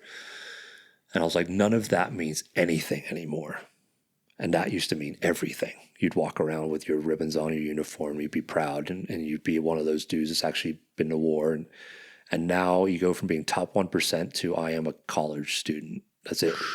You know, so I went from being a professional athlete, top 1% of the military. I would have probably gone to Delta selection to nothing, right? Like I'm a college student trying to figure out my crap. And I mean, I've never had a problem. I know a lot of dudes that have a problem with like a strong woman, right? I've never had a problem with my woman being an absolute badass. And I still joke at parties and stuff like, my wife's more badass than I am now. You know, like she's an absolute savage. And I could spend 2 hours just talking about my wife, you know? But I was a wreck. I was angry all the time. I didn't know how to harness it. It's like an identity crisis, right? It was. Like, big time. And like, what purpose? Like, because your whole life there's this pattern of like running. Okay, yeah, I did that to the highest level I could. Then the military, highest level. Yeah, and then just the abyss. Yeah, and then like, failing at school. I? Yeah. So I told this story a couple of times on podcasts, but there's two pinnacle moments that happened when I got out. The first was I quit that class I was failing. And Maddie supported me through that. We talked about it. She encouraged me. Were you still just dating at this point? Yes. But we were in it for the long haul. You know, I think we both knew. We had 3 rules when we were dating. It was no cheating, no hardcore drugs, and no base jumping. Because most dudes, when they get out of the military, start base jumping. I got a lot of friends that do that. So she's still working as a flight attendant, and she's also a certified flight instructor now. She became a flight attendant because she was scared to fly, and now she's a pilot, and she's teaching people to fly. And so she's doing that a lot, and I'm just kind of going to class and being a recluse, you know. And so I quit that class, and we went for a hike. Thank goodness I had this dog that had to be walked. So I get out a lot to go walk him in the mountains and stuff. And we're on a hike, and it's in the winter, and we're walking up this path that we always walk up early in the morning, and there's a moose on the path. And they kind of clear off this hiking trail, and it's going back into a draw, into a canyon. They clear off up the hill. And so we go around this bend back in there, and there's another moose back on the trail. And so I'm carrying a 1911 with me because there's a lot of big cat tracks up there, and Porter's looks like a fat deer, you know. So that's how my brain was still programmed. And so I started walking back down the trail, and I had my camera with me because my camera was actually my only transferable skill for special operations. So I was taking pictures a lot. And so I switched my camera to my left hand. So I could have access to my pistol and my holster on my right. And the moose kind of cleared off down the trail. And so I go to turn around. I told Maddie to stay back while I just kind of cleared that off because I thought the dog would agitate them more. So he cleared off down the trail, and I literally turned to go ask her to come catch up, and I hear thundering. And I look forward, and that cow moose is running straight back up the trail to me. And it's middle of winter. Left is like ice wall. Right is straight down into a ravine. I have nowhere to go. So training took over, right? I pulled a pistol out, shot one in the ground. It didn't move. And then I'm trying to claw myself off this single lane trail. There's like a sagebrush, and she swings her head at me with her ears back, and I just dump 7 rounds into her chest. And so she laid down. I fall over the bush, speed reload, present back on target, and she threats down. And I am zinging, right? Like full adrenaline dump. And I haven't had that since I got out, you know, and it's crazy because in that moment I was like, in that split second after that happened, I knew the threat was done. I was like, I still got it, which most people probably wouldn't be thinking, right? But I was like, I'm still that dude. I could still provide violence and protect when I need to. And all this stuff happened. DNR came, they donated the meat. It's totally legal. We were good. I ended up hiking all that meat out with the game wardens while Maddie waited in a truck. And but that kind of gave me the perspective I needed to realize that I was still that dude. I just now needed to find a new way to harness that and direct it. What was her reaction to that? Was she probably like, what psycho dude am I dating right now? Well, and I can ask her, I guess. Yeah, no, I definitely have to ask her. Because I was just thinking, like, that would, I mean, that might be traumatic a little bit for her, just like to see this man that she loves, like, dude, a switch flipped inside of you. Yeah, and not in a bad way, but in the fullness of your capabilities. Yeah, in seconds. Yeah. And so I wonder if she felt like my hero or like, dude, this guy is living on the edge. He's on a tightrope. Yeah. I don't know. I think probably a little bit of both, honestly. But man, I think I've just become that dude for her that she feels safe with. Well, there's clearly. There's a book named, oh goodness. There's a book about a Navy SEAL named Adam Brown. Pretty cool book if you want to read it. Talk about the trajectory of life. But there's a story that he tells in there about how his wife and his kids never knew him as the warrior. And one night somebody tried to break into their house and he ran down the hallway butt-ass naked with a weapon and everything else. And that was the first time that wife had seen him in that mindset, in that frame, and I think that was probably the first time Maddie saw me like that. And because I was always good at shooting and like I'd always make sure she had a tourniquet in her bag and like those kinds of things. But that's the first time she ever saw me like perform violence, in protection. And there was other times like we were on a run one time in the islands on vacation and we went down the wrong driveway on the way back. And we were kind of lost, and these 5 dogs came off the porch, like island dogs, like they're going to get you, Yeah. And I was like, run. And she ran, and we ran out of that driveway, and they were still coming. And I turned around and booted one in the face, point blank. It was coming at me, and the dogs left. So I think she started getting a little bit accustomed to the fact that she could feel safe with me, Yeah. But I still didn't know how to harness all that. There was a conglomerate of things when I got out. I mean, I went and got blood work done and my hormone levels were all jacked up because I guess when you have overexertion of the adrenal gland, it starts to mess with cortisone levels, which then start to mess with hormone levels. So I actually was producing testosterone for like a 90-year-old man. Oh, dang. So I was just an emotional wreck. And so that was kind of my low point. I knew I was still that dude. I didn't know what to funnel it into, and I had no purpose. started to fall into the whole purpose thing. And so I remember going out to the dry lake bed west of Salt Lake, like towards Tooele, with my truck and my dirt bike. And I was just going to go rip my dirt bike for a while and clear my head. And I just had a complete breakdown in my truck, just lowest of low. And it was the first time in my life that I could see how a dude could take his life. And I wasn't quite there, but I knew I wasn't far away, And so, thank goodness, soon after that, Maddie got pregnant. Most people be like, thank goodness. But it gave me something to stay in the fight for, And so, at this point, I had started to get into horses. So it's kind of like the peak of COVID.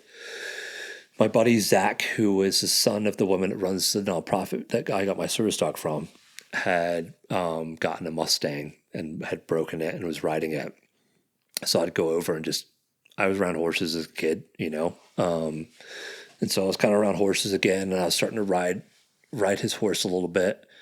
And during that time, I volunteered to muck stalls at a horse facility for free with Maddie. And Maddie did not like horses. Like, she was scared of them, but she did it with me anyway. So we would go twice a week and muck like 20, 30 stalls at this horse training facility for free. And I just needed something to do. I needed something to help with. And I think that started to give me some purpose. And I was around these animals that could kind of, how it is just such a spiritual connection with horses. And so, and most of those horses were dicks and problem horses. Yeah. And they're there for training, right? And so I then started working for a veteran-owned company that I was trying to stand up like this. It was like a prepper company, like worst case scenario. And they wanted me to stand up like a mobility department. So like how to like prep your vehicle for worst case scenario, how to evade, and then they wanted to get into horse stuff. So I ended up getting a horse for that. And he was like a 12-year-old gelding that had been there, done that, but he was kind of a dick. And it's not like riding a bike. It did not come back to me. So it started to feed into my purpose. And so I had something to work on, and I was hungry. So I was watching all the videos. I was going there and doing round pen work. I was trying to figure out all the gear. Started in like some miler thing and some crappy saddle. And he ran back to the barn with me a bunch of times, and just good. And so about that time, I moved my parents out to Utah from Massachusetts. And I think some of that was I saw my parent. They were living in this big house, and it was really a sedentary life. And I think I thought deep down that my mom needed saving a little bit. And so I wanted her to come out and to be close so I could kind of look after her, and she could kind of get back into horses and have some things for her, because she really didn't have anything for her. So the property next door to where the Lapse of Liberty compound was for sale, and I couldn't afford it. And so my parents bought it. And so I ended up moving up there and living in an RV with Maddie right when we had Margot. And I had my horse up there, and I wake up every morning at 5 a.m. and I go work with my horse, and it was good. So this is the part I'm going to have to try to get through. So we had Margot, and gosh, in that delivery room was like, this is why we were created. I cannot, and you know what? I'll back up a little bit. Maddie and I are married at this point, and the only reason I wanted kids is because I wanted to make more of that human being, and I knew that I wanted kids for the right reason. And I knew that I am convinced to this day she's my soulmate, like we've been together in another life, whatever you want to call it. Like, I wanted to make more of that human being to love. Like, the world needs more of Maddie. So good. And so this thing came out, right? And it was such an experience. And like, they're like, Dad, do you want to come over here? And I was like, oh gosh, I don't know. Right. Like first time dads, it is not instinctual. There's nothing instinctual about having a kid for a dad, you know? And so it was so foreign to me. There's no manual. I didn't have the upbringing to know what to do. I didn't have the support system that I needed. We were just in it together, like everything Maddie and I do. And so like she really took lead in that. But when we moved up to my parents' house, that's when I really started to struggle in that isolation. The city was bad for me anyway because I was so on edge. Homeless people broke into my car, like I drew down on people, like threatening me in the city. I would have meltdowns over red lights. Like it was not a good place for me mentally to find the peace that I needed to heal.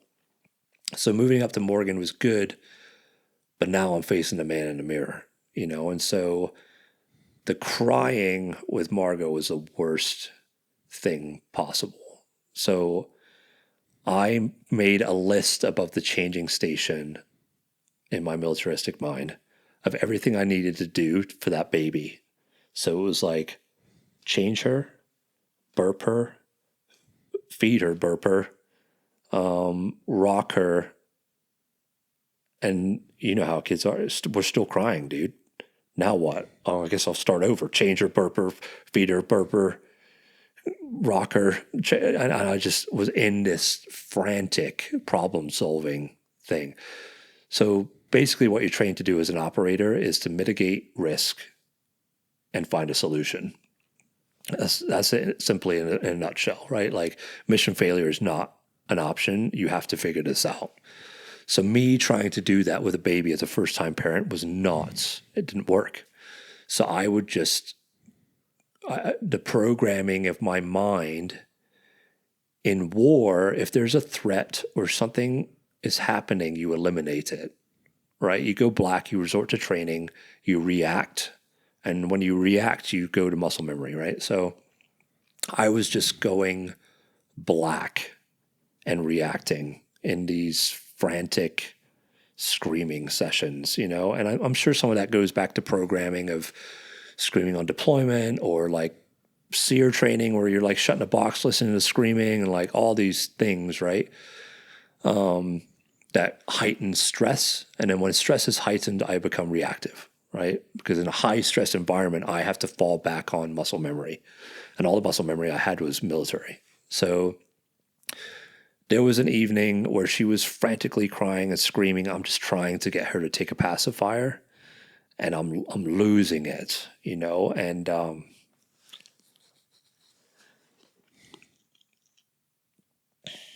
cool, we're good. And I shoved that pacifier in that baby's mouth way too aggressively.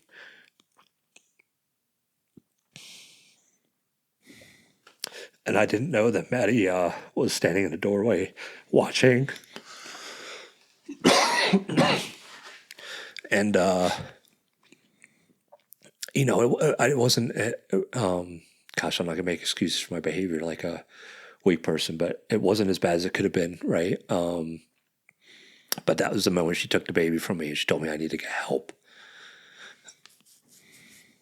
And so that's when I started to fix my shit, you know? And so, and this is a crazy thing. Like I called the VA the next day to try to get in for mental health, and they couldn't get me in for 6 months. Oh my gosh. And I'm desperate, you know, I'm desperate. And so, the whole time this is happening, I'm living with my mom and my stepdad, and it's starting to be the same not healthy cycles of manipulation and conditional love and control. And I'm pouring myself into this property, and it's not mine. And I'm being told what I can and can't do. And I shouldn't buy a Colt and all these things of control.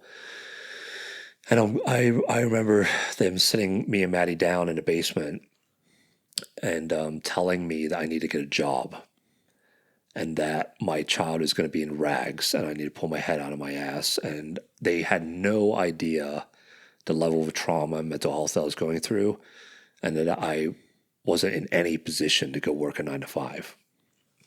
And so thank goodness for my wife just seeing me where I am and being patient with me, because all I was living on was a disability paycheck, and so we didn't have a lot of money. Thank goodness the condo that we had, like Maddie's parents had bought it as an investment property, and like we didn't so we were okay, but nobody outside of me and Maddie understood what we were going through or what I was going through or what she was dealing with.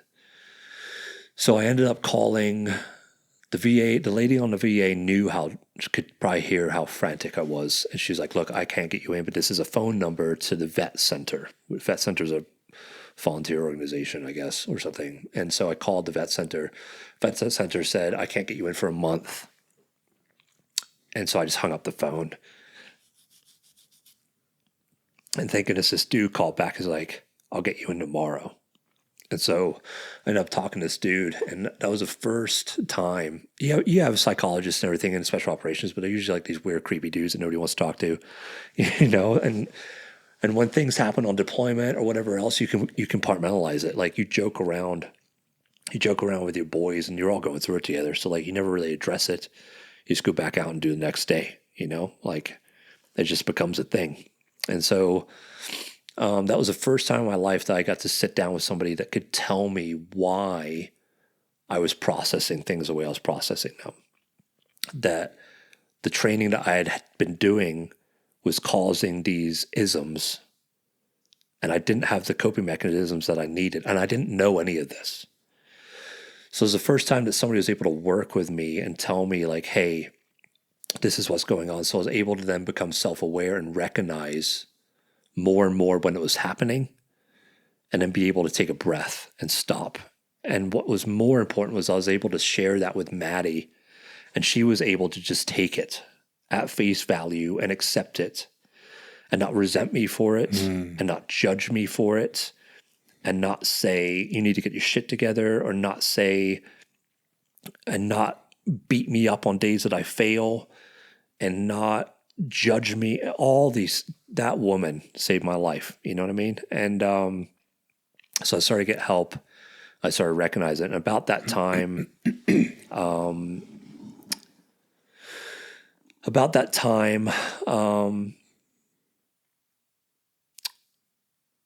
so I think everything started to come to a head.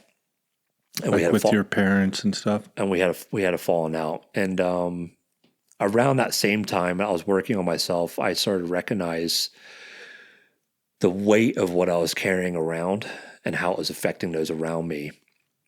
More so, it was through the horse. So I would walk into the pen with that gelding, and he wouldn't come near me because I was a predator. Yeah, your energy. I was just a straight predator, And so I started to be able to dance with that predator-prey relationship and really start to communicate with a horse and do all those round pen sessions and body language and look at them through a lens of not a tool or something to break, but something to instill trust in and confidence in and connection through. And that really started to become my therapy. And so about that time, things started to come to a head with my parents, and it was manipulation and control and all the toxicity of my youth and things. And I look at it a lot now as really from the aid of your podcast of looking at them through a human lens. And really, I think becoming a parent has allowed me to have a lot more sympathy and be like, hey, you were doing the best that you could. I don't hold it against my mother for saying that to me as a kid, right? With the custody stuff. Like, I understand. Depending on what she went through, which I know she went through all of her own trauma, depending on what my stepdad went through, I know he went through all his own trauma. I can see them for face value. At the same time, I can see what's acceptable and what's not acceptable. But it's not my job or responsibility, or if it's even feasible, to change them. And so I'm okay with the fact that my stepdad and I have never had an actual relationship. I'm okay with the fact that my real dad and I might as well be a stranger, But I've had to set healthy boundaries since then. But essentially, we left that property and went back to the condo, which was so rough because I finally felt like I knew what I wanted. I wanted to raise my kids in this lifestyle. I wanted the horses. I wanted to be outside. I wanted to be grounded.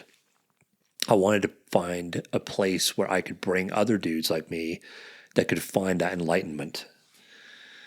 And so we went back to the condo, and I'm sure Maddie would tell the same kind of thing, but we're raising our baby in the condo. I got my saddle on a saddle rack in the corner. I'm sitting on that saddle with my cowboy hat on with my daughter. Dreaming. And about that time, I started volunteering at this ranch up here in Blackfoot. So I would drive to my parents in Morgan, pick up my horse, then drive the 3 hours to Blackfoot to day work, and then drive back. I was driving 6+ hours round trip just to day work. Yeah, to be there at 5 a.m. And Maddie would let me go because she knew it's what I needed. And so all that saddle time really started to help me. One, have something to work towards, the horsemanship piece, the roping piece, the reading the cow piece, the fixing fence, everything that I didn't know. And thank goodness for Connor and letting me go up there and be a part of it. And I was hungry, I was a dude, 30-something years old, getting out of the truck and running and getting the gate. I was a guy that was flanking 150 calves by myself in a day. I was a dude that I don't care what I got to do to earn this. I'm here and I'm earning it. And it was fixing fence by myself in the mountains. I felt like I was serving a purpose, and it's just me and God and my thoughts out there by myself, and I was able to come back and be a better version of myself for Maddie and Margot. And I started to realize this is what I wanted to build, and so in the condo during COVID, Maddie is like, "Oh, do you want to build a vision board?" So I didn't really know what that was or believed in it really, but we built a vision board and we started hustling and we increased our money and we drove all over Montana and all over Idaho with our baby and looked for our place. And we found this place and we made it work. We figured it out. And so, and there was so much doubt through all that and negativity and people saying it's a pipe dream and what are you going to do for work and Maddie's leaving her job at the airport and all this stuff, and that woman jumped with me, and like we kind of talked about, we're on our island here now, and I got involved in Noden's Outdoors, which gets soft veterans into bow hunting. The bow was a big thing for me when I got out. But I started to realize that the bow was really for guys that still needed the hunt. They still needed the pursuit. Whereas I started to realize I needed the lifestyle, and so Noden's Outdoors was good for me because I was able to go down with these guys just like me who had just gotten out and share all the roller coaster of identity and purpose and kids and all the things that we've been absent from for so long. And there was a lot of healing there, a lot of brotherhood there, and a lot of mutual understanding there, a lot of safe space there. And so what I've been able to do now, I guess, is kind of build on that. And so, I guess I feel like I'm probably missing some things, but it's funny. If I look back at all the pictures I would save on social media and stuff, it was all bridle horse things and all big loop roping stuff. And that's what I'm chasing now, but it's not, we have our second daughter now, and Maddie and I are out here on our island, and we're just, we know that we want to build something for our kids. It's not about us anymore, and it's not about our dreams anymore. It's not about our things anymore. It's about the legacy. It's about the family. It's about those girls. It's about teaching them what's right and wrong. And man, you know how it is when those kids come out. When I looked at that baby, Margot, in such a confused, weird state, she knew nothing of violence or hate or any of the bad stuff in the world. This is just a bundle. This is the purest form of love that God has created in something I love dearly that is perfect. It hasn't been corrupted yet, right? It's just, people say like the bundle of joy. It is. It's such a bundle of joy, And so, I think the James and Maddie died when we had, and you go through, especially the woman goes through the identity crisis of becoming a mother. But we have embraced it so fully that is our entire existence now. And I can't get enough of it. I go away to a branding. I have FOMO. I have fear of missing out on my girls, on my life. And I don't, I have people who are like, don't you get sick of hanging out with your wife all the time? I don't. It's my best friend. There's nothing I would rather do more. It's beautiful. And I find myself hurrying home, and it's where I want to be. And I have so much more respect, and I'm in such awe of guys that are able to deploy with kids at home. I couldn't do it, I couldn't do it. And so, yeah, I guess where I'm at now, is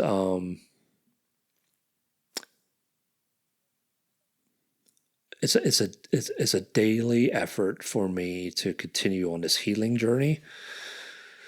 I think I find a lot of healing through mentorship and conversations with others have gone through it or are going through it or can relate to it or are hungry for it. But probably this past fall, what I really wanted to start doing when we moved to this place, it's taught us a lot, but we also know deep down inside this isn't it.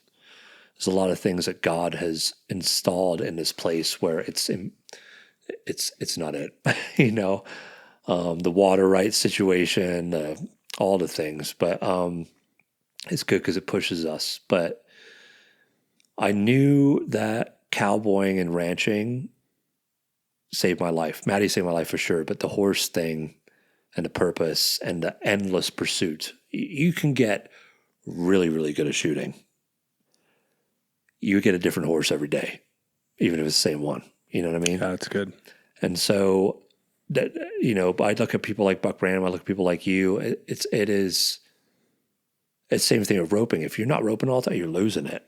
If you're not working with that horse all the time, you're losing it. So it's really become this pursuit to do things to then be able to cultivate those things in my girls and this way of life. When we first moved here, I got pretty heavy into stock dogs. I trained a lot of dogs as a kid, and so it came pretty naturally for me. But watched a bunch of YouTube, read a couple of books, and I trained my own stock dog. He was $100 on KSL. And then I started trying to get into these competitions. I went to one clinic just to see if the dog was good enough. And the guy was like, I don't know why you're not trialing this dog. You trained this dog? You should trial this dog. And so I started trying to figure out how to get into dog trialing. And that's the first time I started to actually really interact outside of the day work space in the Western space. And when we moved in here, I bought that puppy. And like I told you, I bought those bum lamps, the bottle feed to train the dog on, and the dog was scared of the sheep, and it was just this whole thing, right? But it was good for me because border collies are highly sensitive, and I had to check my emotions and anger and everything. And I was still going through. I still am go through that harnessing the anger thing and the aggression and the frustration and anxiety and the stress. My psych told me when I got out, when we were going through all that stuff, was like, one of the hardest things for me to wrap my head around was like, I was hand selected for my ability to function at a high level under an immense amount of stress. Why do I suck at it now? And he was like, well, when you do it at that high of a level for that long, your receptors and stuff all get shot. So it becomes something you suck at, And so, bottle feeding those lambs while they're going nuts in the garage, and I'm just losing my shit out there, And so I got into stock dog stuff, and it was kind of gatekeepery. It was hard to, like, or at least around here, to get into it. Nobody wanted to tell you when the trial was or how to enter or what the rules were. And it was like going to MARSOC. I had to figure it all out by myself. So I started going to trials, and we started doing pretty well. I won my first belt buckle, which I knew that I needed to earn. You can't buy it on Amazon, right? I'm not going to win one in team roping because everybody's born into that at 5 years old, So I started winning money. I started feeling pretty good. Like I got my thing going on. And so I'm traveling all over the state doing a stock dog competition. And then stuff starts getting a little swanky in competition. So like I got DQ'd from winning a 3-trial Winter Series Classic for technicality, taking a step over a line, which I went back through and watched all the footage, and other people had done it. It was just like, yeah, that political kind of thing. And the same people and all these other people were having like their parents coach them from the sidelines, and I'm just out there by myself, but I was good, I was like, all right, whatever, dude, I'm going to win a national championship. And so I went to nationals. I was 3 minutes through the course faster than anybody else. One of the last runs to go. And I bring those cows down the side into the sort. You got to bring them through obstacles, get them into the sort, and the dog has to hold the hole.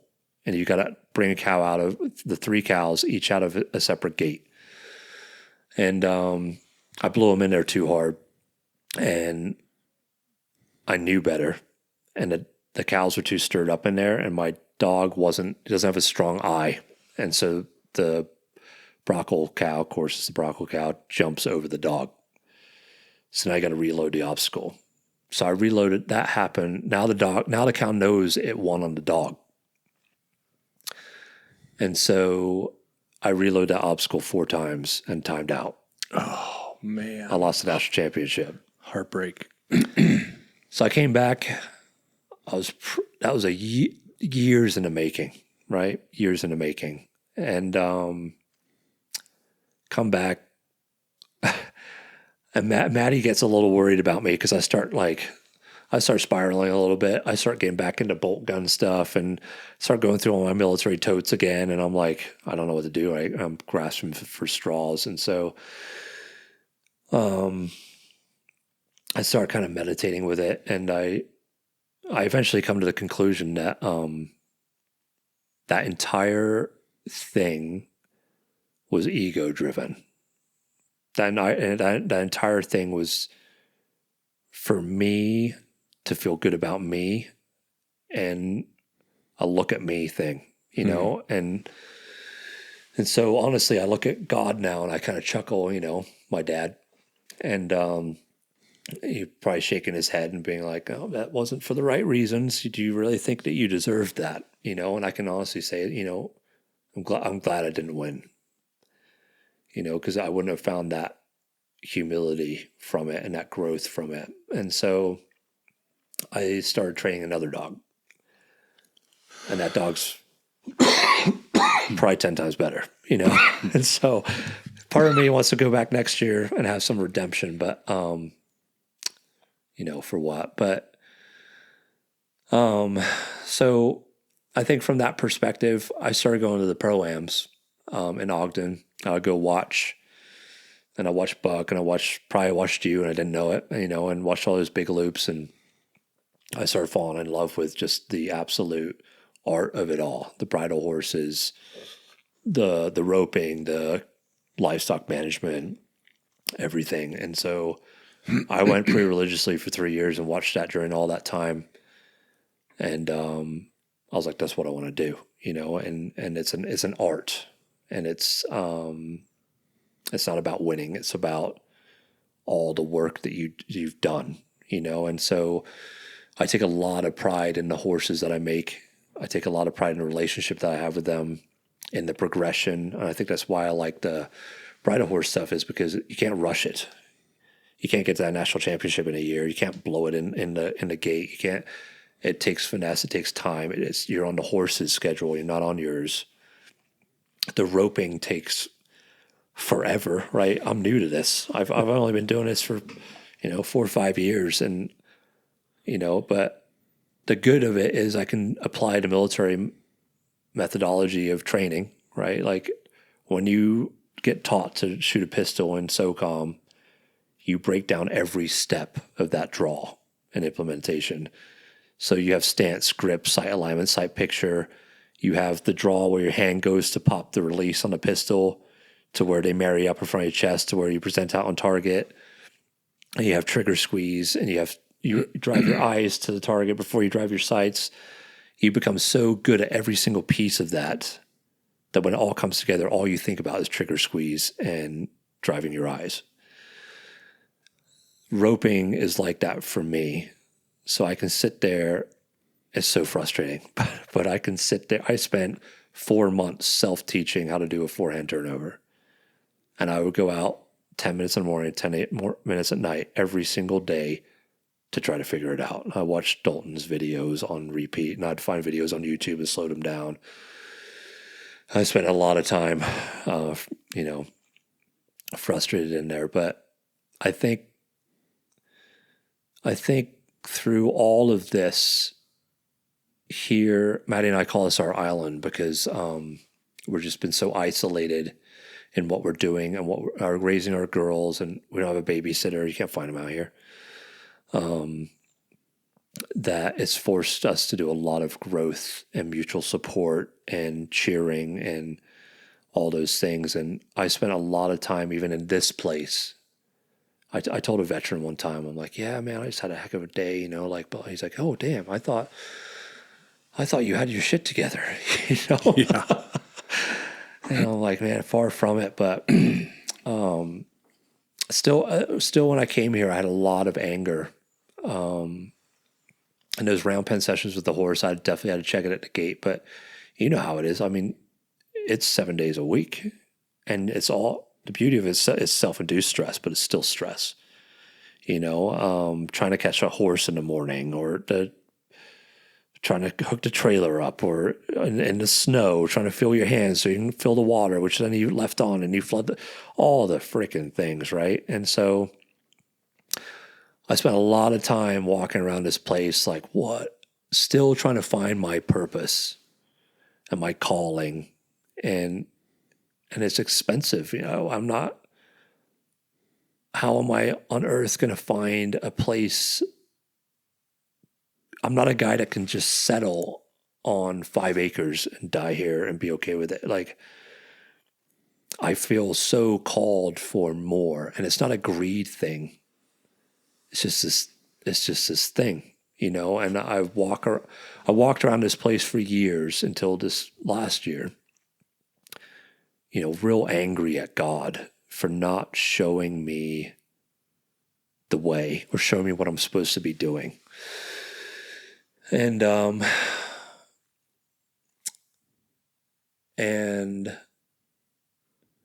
the whole time of the stock dog thing, I'd pray before a competition and be like, please God, just help me win this, and selfishly, right? Just for me. And never came through, and like and so, you hit that like mad thing. And Maddie would tell me, she told me later on, she never lost faith in me, because at least I was mad at God.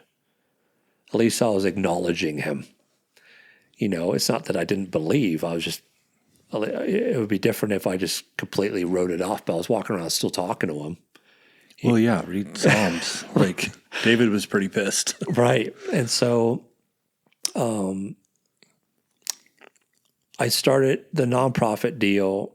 I started to feel like I wanted to bring veterans into this space because it allows you to have the peace and quiet to really start to work on yourself and to be present in the moment. And I really think that this, if you go all the way back in time, this is what God created us for. Watching my girls in the backyard playing in the mud, butt ass naked. If they're inside watching TV, they're going nuts. If I kick them outside and they're chasing butterflies around or eating sticks or whatever, getting covered in mud, there's mud hands all over the door in the backyard. They are stimulated to the right level. You know what I mean? Yep. And so when I am basking in this place, I know I'm being stimulated to the right level to which I can find introspective peace, or at least have the capacity to. So I started wanting to kind of like bring vets into this, and like there's a couple of entities out there to get veterans into cowboy, but it's really a bro fest, look at me, play cowboy thing. I have no appetite for it. For a long time, I really heavily rejected the military. I want nothing to do with it because I'm an all or nothing kind of guy. And I don't really necessarily like to introduce myself as like Phil, the MARSOC operator. Austin and I kind of joke around because I've had so many names in my life, but a lot of people call me JW now. And that's kind of like my new identity, And so when I introduce myself now, I'm like, I'm a dad, I'm a husband, and I'm a cowboy, and I'm proud of all those things, and so last fall I had met Austin through a friend,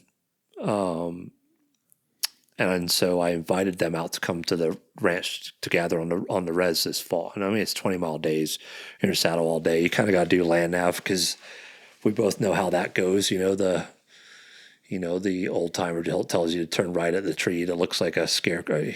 Yeah. The worst directions ever, But it's those old timers that really kind of gave me perspective. My first roundup.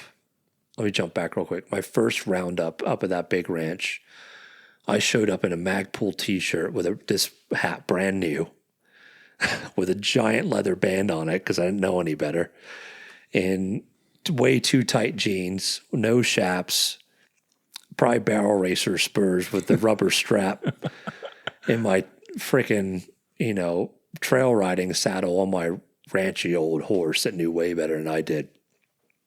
And we rolled way back in there. I'm drinking 2 beers in a truck because I'm trying to get enough confidence to get on this thing, which I know is probably going to try to buck me off. And we rolled to the top of the hill, and there's this old cowboy on the side of the road, and he stops the truck, and Connor ended up being his uncle, but Connor's like, "Hey, how you doing today?" And he's like, "How many hands you got?" And he's like, "1." And there's 4 of us shoved in the back of that truck, and he's sitting 3 wide in the front. And there's another truck behind us. And he tells that dude he's got 1 dude to help him that day. I'm like, everybody's sleeping. I'm like, damn, he's not counting me. He's not counting any of these people in here. He's counting 1 dude that's not even in this truck right now to get the day done. And so that really, I think, lit a fire in my ass to be a number, to be counted in a number that could be relied on to fucking help on that day, And I see, and I still do see this guy. He's one of 3 brothers. It's 5th generation. He's 31 years old. He runs that whole place by himself, 365 days a year. He doesn't get a day off.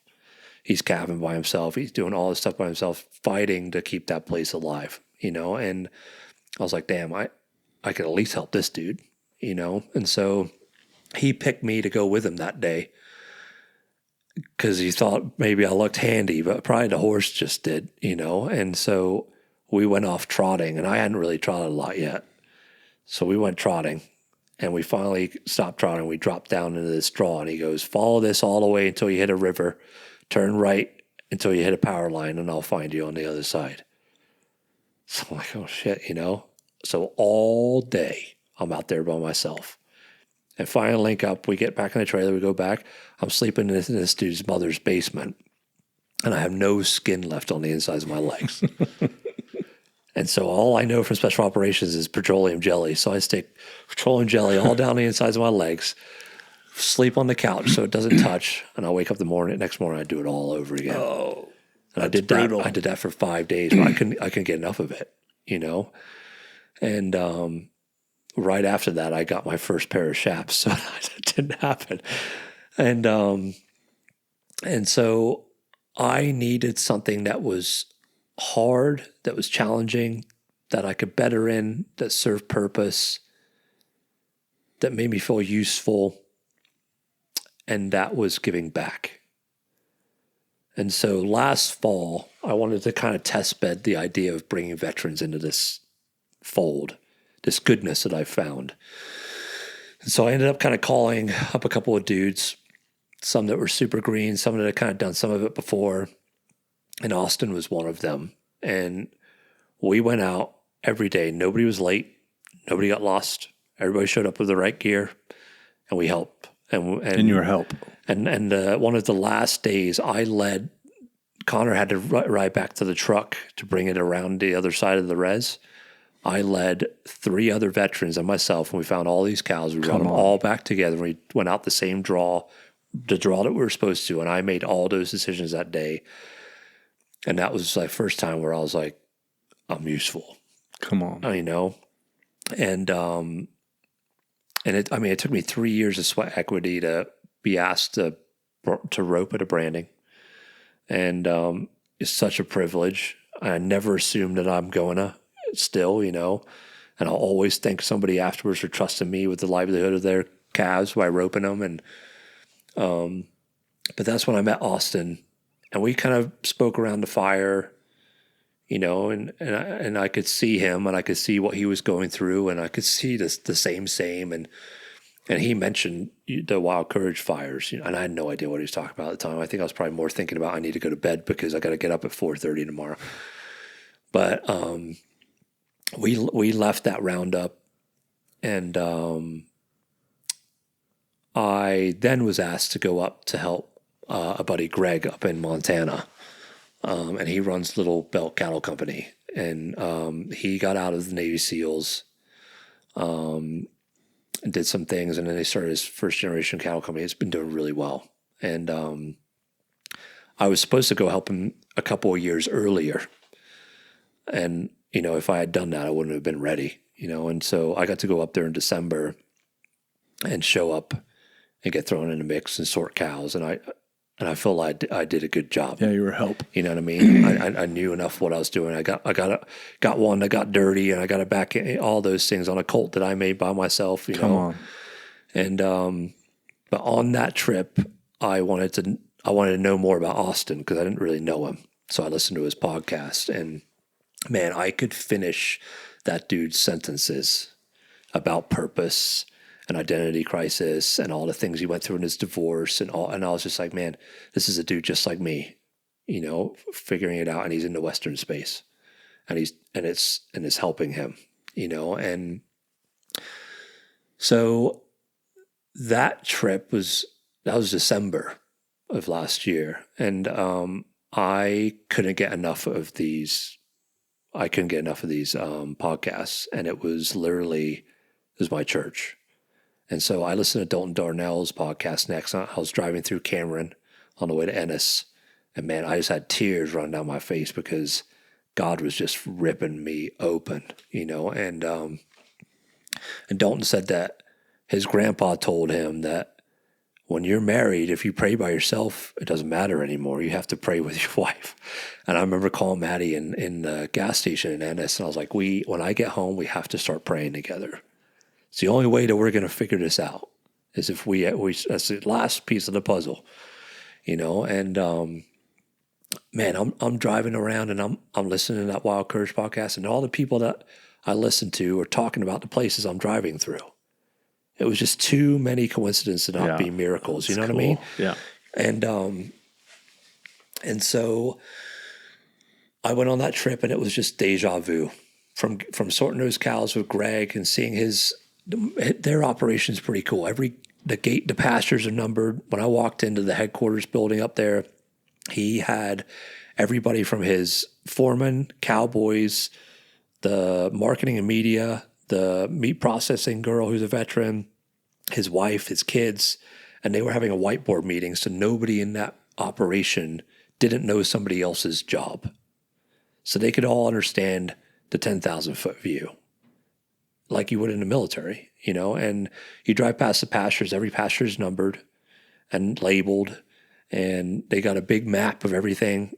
The shipping pens are incredible. You pull stuff in, you got your sorting pens, then you got your alleyway, then you got this egg thing that you can kind of cut cows out in and look at them for a second before you sort them into these herringbones that then feed straight into the trucks. We shipped all those heifers in half a day that would have probably taken me all day and another day at the place I usually work at. You know what I mean? Just efficiency. And I started being like, this is what I want. This is what I want to build. I want to build something like this, And so I then left there just totally enlightened. And I felt like I knew I was exactly where I was supposed to be in that moment and place and time. I felt the absolute presence of God in everything, and I drove from White Sulphur to Ennis to go meet up with Austin and Cope. And the whole time that trip, I've been thinking that I was going to blow a tire. I don't know why. I just kept thinking I was going to blow a tire.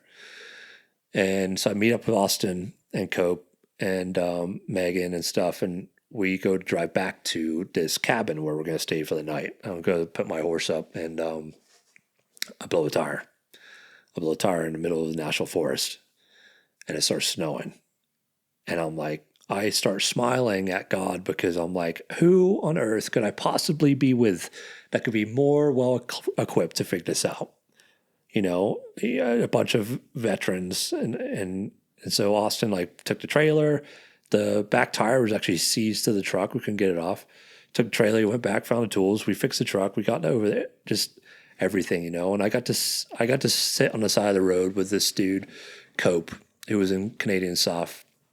And we had some chats, and Cope's going through it right now, and man, I pray for that dude every day. Yeah, and, he's awesome. I've got to know him a little bit too. He is, and he's still fighting his demons, and he hasn't kind of figured it out yet. But we all do on our own timeline. And but I stood there with him, and when I was in special operations, there's a wall outside of the headquarters building with all the names of the dudes that have passed.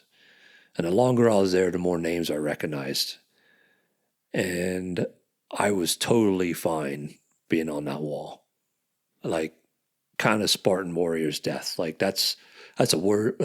I'm good with it. If I go out in combat, sweet. At least I'm on the wall with my homies, So for a long time when I got out, I knew guys that had kids, were great dads, were amazing husbands that didn't come home.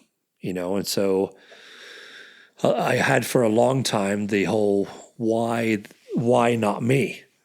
Why not me? There could have been plenty of times that it could have been. And if not me, then what the heck am I supposed to be doing? And so, but I got to stand there with Cope in the snow, waiting for Austin to come back to get this tire off the truck. And Cope was like, yeah, I just don't really know why I'm here. And I was like, you don't even truly understand that you are exactly where you're supposed to be right now, dude. And I know that because I know I am exactly where I'm supposed to be. And I know that we are supposed to be having this conversation right now. And we got to go back to the cabin, and Austin shared some of his trip down to Mexico with us, and I was able to sit in that room and say, that was God, and I was able to witness to this dude. So now I'm like, gosh, I could feel God working through me. And I was able to sit there with two dudes that are going through it, that haven't figured it out. None of us have, but say, hey, it's okay. We are exactly where we are supposed to be right now. The lessons that we still need to learn haven't come yet, and they will come. But there is an end state. We don't know what it is, but we are being prepared for it. And we may be impatient in that timeline, but it's not our timeline. It's God's, and so that's when I texted you when I got back from that trip, because I was just so profoundly awake, and I came back here. And man, I think I broke down in front of Maddie and everything. And she's like, gosh, finally, because she's been awake. She's been awake, and I felt like I finally was awake and I could see. And she's like, are you afraid? I was like, I'm not afraid at all. I'm afraid of losing this feeling I have right now, this closeness, this connected, plugged in,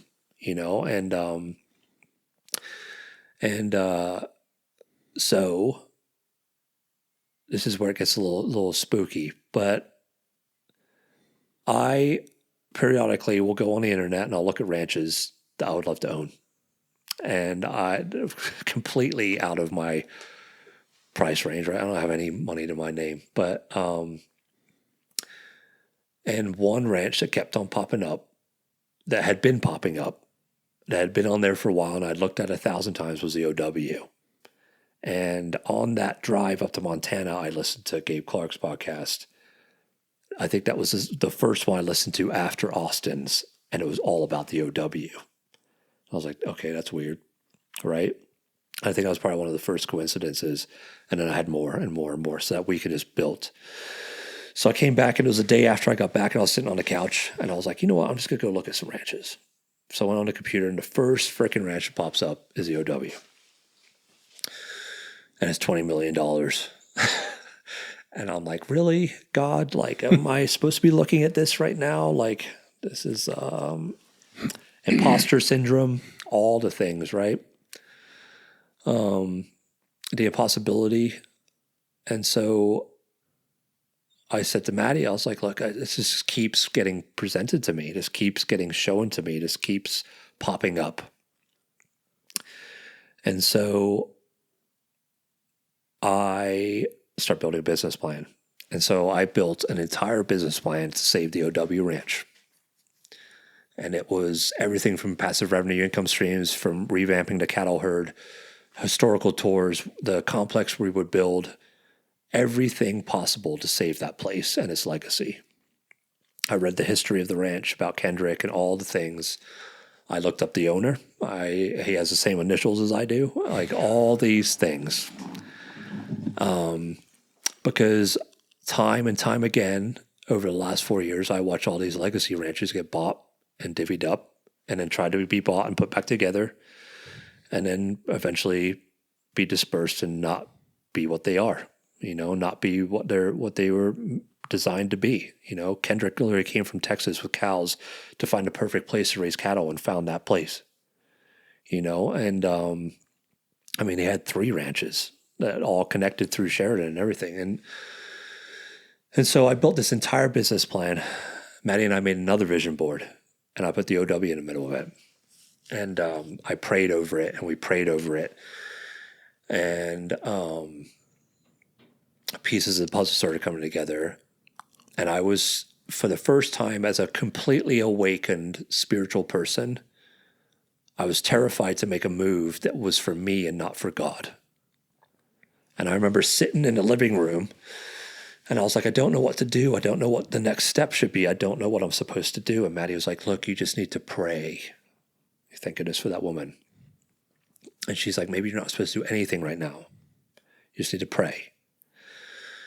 And so I ripped out the middle of that vision board where it said the OW, which I found we were going through magazines to make this vision board. And there's an entire article with Riata talking about the OW. That's just another coincidence, right? Like, of the 6 magazines that I have in the Airbnb, there happened to be one on the OW. So I ripped that out in the middle, and I just write the word faith. And so I start praying over it and all these things. And I actually talked to the guy that was managing the realtor and everything else. And Greg knows Jim. Greg Putnam, who I went and helped out, knows Jim. And I called Greg and I said, look, this is crazy, but I have this entire thing built out to save this place. I just need to find the right investor. But I really need to talk to Jim.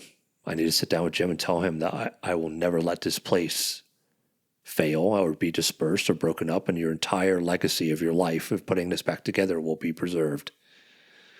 And months before this, Maddie and I actually wrote a letter out that we were going to go put in mailboxes of ranches around Montana that maybe didn't have an heir that would want to figure it out with people that wanted to keep it going, because that's what we want to do. And so one thing led to another. I needed an investor that was in the market to buy a $20 million ranch. So Greg went to a beef banquet with Jim and kind of mentioned some things, and it went cold. And I start walking around the house going nuts, and I don't feel it anymore. And Maddie's like, you just need to pray. And so I'm praying, and everything's just telling me like, hey, you just need to wait.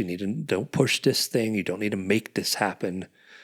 You need to have faith. You need to just stare at that thing and have faith. And so a couple of days went by, losing my cool. I feel like I got to call Greg and see how the conversation went. And I walk into the kitchen, I throw open the Bible, and it literally opens to the verse, be still for I am God. And I was like, oh my gosh, that's like a Friday. Sunday comes around. The sermon on a virtual church that we watched, of the church that I went to in North Carolina, is literally on patience, and the verse comes up, be still for I am God. I'm like, okay, dude, I get it. Like, all right, goodness me. And so about this time, earlier that summer, this vodka thing had happened, right? And so Maddie was at a conference in Maryland with some people at her startup company, and one of them's from the UK. And in the UK, they make vodka out of whey, and it's called Black Cow. And it's all the rage right now. And when Maddie moved here, I finally convinced her with raw ice cream from Preston that we should get our own milk cow. And it's kind of become her thing. And now we have 3. But we love the raw milk. We give it to the girls, everything. So they were kind of making fun of her because she's got a milk cow. And that's how this all came up. And so they're like, oh, how many cows could you fit on your place? Could we build this there? And so she comes back and she's buzzing. She's like, look, this is so weird, but I'm feeling this thing, and like, I'm going to look into it. I was like, cool, look into it. And so we start building out this whey-based vodka thing with a contract distillery, and we start finding some places around the distillery that could supply the whey, and we find out that whey is actually a discard, and like, we could actually find it pretty easily because nobody's actually doing this, and there's a couple of 2 places in the U.S. that have done it, but they have never had the marketing for it. And so we start designing the bottle, and Maddie comes out of the office one day and goes, what if we made the letters out of old brands? And the brand right on the bottle was YOW. And I'm just like, gosh, what is the odds? And so that led to us starting to market this vodka to the Western industry as a first-generation owned, veteran-owned, American-made, small ranching families, multi-generational owned. And what's it called? Happy Cow Vodka. Happy Cow Vodka. And so that just, all the doors start opening on that. And I can't figure out for the life of me why on earth God would use alcohol in our life, right? I don't really drink. Maddie's had a family history of it. She struggled with it herself. And I'm like, why on earth are we going to be doing alcohol? And I'm a little defeated because I finally thought I had figured out why I'm here. It was to save this legacy ranch. And I literally built, at the very end of my business plan, I wrote, I want to create a place where people can have experiences with God. That was the entire reason that I want to, and it's still my purpose. I want people to have intimate connection to displace spiritually like I have been able to find on our island. And the healing and everything that comes with that, and veterans and everything. I want to create this place where people can come and find resolve. And so I still don't know why it was presented to me. And like, yeah, sweet, we figured out how to brand our vodka because of it. And like, I see OW everywhere still. There's a sign in our pantry that I worked out in front of all winter, and it has OW on it. This is what I stared at all winter. And so I'm like, it's okay. I probably wouldn't have ever found that money anyway. And at this point, there's some rumors that the OW sold and everything else. And I'm kind of like, all right, well, if I'm really being faithful, what will be, and what was for me will not miss me. And so we start leaning pretty heavily into Happy Cow. And I mean, it's about to kick off, we're hopefully going to go live end of June, beginning of July. But about, what is it, May? March time frame, I get a call from a buddy, Travis, who I haven't talked to in like 3 years. And he says, hey, I got a friend, Corey, who I'd like to put you in touch with because he's trying to find a horse trainer for a horse training facility in Southern California. And I'd love to use your network. And so I was like, yeah, dude, whatever I can do to help, let's chat, And so I talked to Corey and we start talking about these things. And I get pulled into another meeting with a bunch of entrepreneur types that are building smart tech for ranches. And I'm like, oh, cool. This is a bunch of veterans that have gotten out that are really hungry for their chapter 2. They're not talking about deployment in 2009. They're talking about a legacy and building something and making something and creating something and putting good minds together and good people together. And I'm starting to get excited. And Corey goes, well, let me tell you about this other project that I have. It's a nonprofit that gets donated ranches that don't have heirs. No way. Yeah. And he's like, we're going to get an injection of blah, blah, blah over the next year. And our plan is to buy up these ranches and start putting together profitable models.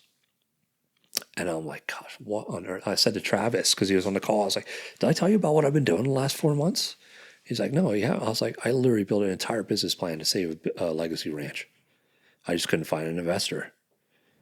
And so it was just like another sign that like, hey, son, I'm still with you. You just got to be patient. You got to be looking for the lessons. You got to be hungry for the knowledge. You got to be patient that I am preparing you and that you are not ready yet, but you will be. And so that's the branding I just went to. So this wonderful lady lost her husband, and they have this incredible place in Nye, and they are figuring out how to save it. And the ranch was donated to this foundation, and I was able to bring Greg on board to help them figure out how to make their hopefully make their beef model more profitable, and because it's kind of all over the place right now, and there's a need to train people to help, and there's a capacity possibly to expand that, and to bring veterans on board and teach them how to cowboy and manage things and everything else. So I don't know where all that's going. It's just too many coincidences not to be miracles. And so I know I am extremely passionate about saving these historical ranches, and I want to create a legacy and own one of these things and watch my girls tear around on horses and rope and raise cows and have a place where we can do fires and that veterans can come and heal and we can give back and we can allow people to come and have experiences with God. And so I don't know where it's all going, but I know I am exactly where I'm supposed to be because 6 months ago I was praying that I'll be able to sit down and have a conversation with you. And a couple months ago you sat at my dinner table and I couldn't believe it, and neither could Maddie, and yeah, I don't know where it's going, and I still have a lot of days of defeat and anger and bewilderment and confusion. And Maddie tells me a lot that the spiritual warfare is real. Mike Tyson said, no, Denzel Washington said, when you're paying attention to God, the devil's after you, and when you're doing all the wrong things and you're not paying attention to God, he's like, you're my favorite, I'll leave you alone, and Mike Tyson said, you remember who brought you to the dance, and you leave who brought you to the dance, because the devil's trying to take you home too, and That's good. and man, the closer I get to this divine purpose and my calling, the more I feel the fight. And Maddie reminds me all the time. She's like, look, and goodness me, if nothing else, I believe in God because of that woman, but she tells me all the time, she's like, look, I know that I am destined for something, but I know that you are destined for something incredible because of how much you have to fight and how much you have to pick every day and how much you struggle through it and how much you faithfully try, and so that's something I try to remind myself often, is if it's hard and if you're fighting and if it keeps, if the devil keeps tempting you and all, it means that you're doing the right thing. Yeah, lean into it. And so yeah, I don't know where it's all going. I just have this calling, man, and I will not stop until I find it, But yeah, I was talking to my buddy Ryan up in Belgrade the other evening, and there's there's so much trauma in the world, and we talked about how the fact that it's generational and that dads went away to war and they weren't able to come back and provide the things emotionally that maybe they could have or should have, or toughen up, take it on the chin, all those things. And I think if we allow ourselves to just be real with one another and have conversation and share and be vulnerable and allow our light to come out, it can provide so much growth and healing and community and goodness, and I look at the world today, and that's why we left the city. There's so many distractions that we live in.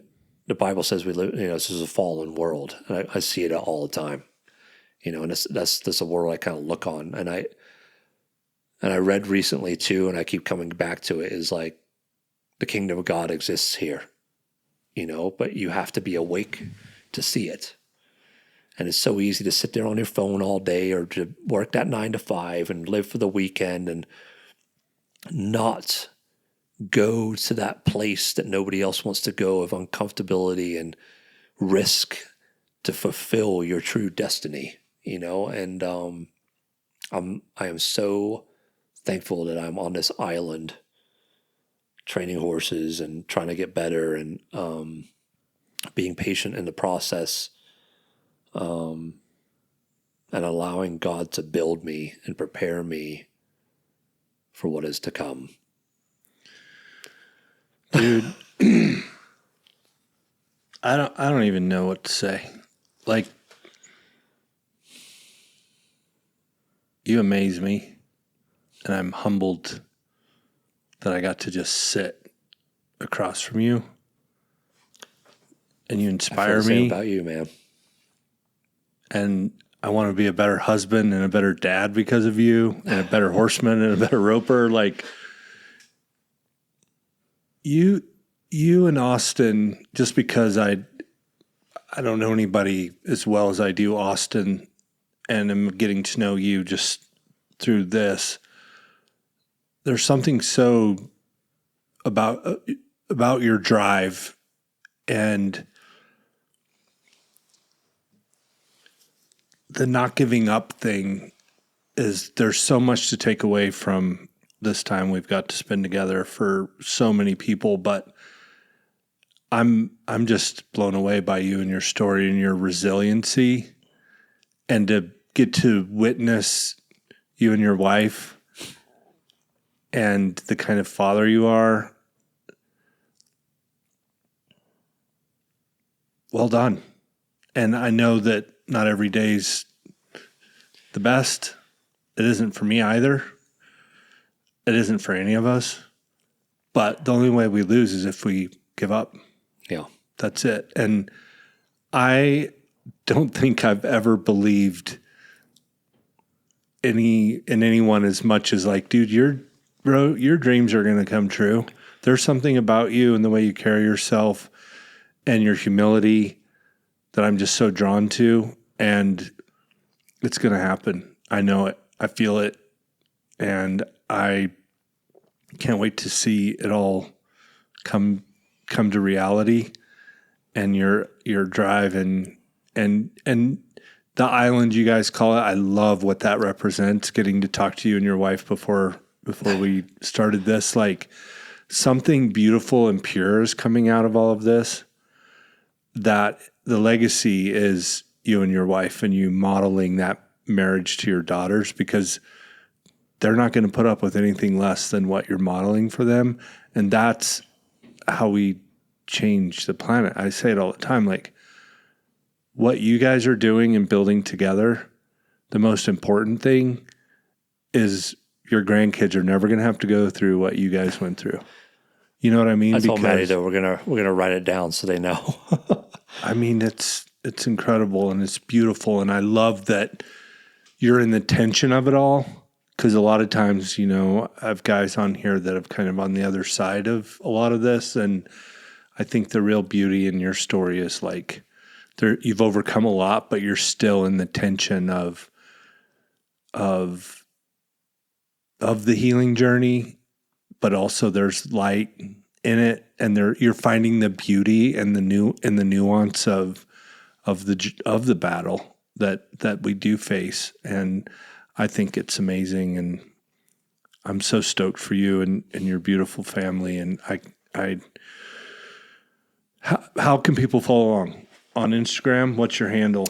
So mine is j.w.phillips, and then we got the Happy Gal Vodka page. But yeah, go give this a follow, you guys, and you can follow the journey and be inspired and watch somebody's dreams come true through the waiting.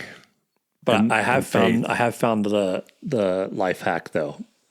There's one for girl dads and then one for everybody else. But I said to Maddie, I was like, well, because I struggled for a while, like, man, I got girls. How on earth do I raise these things? And all I know to do is, one, I hope they are like flat hat, punchy, ropey things. That's what I'm hoping for. But I hope that I can raise such alpha savage women that when a boy comes along and tells them that he's a man, that they can laugh at him, and they can recognize the difference.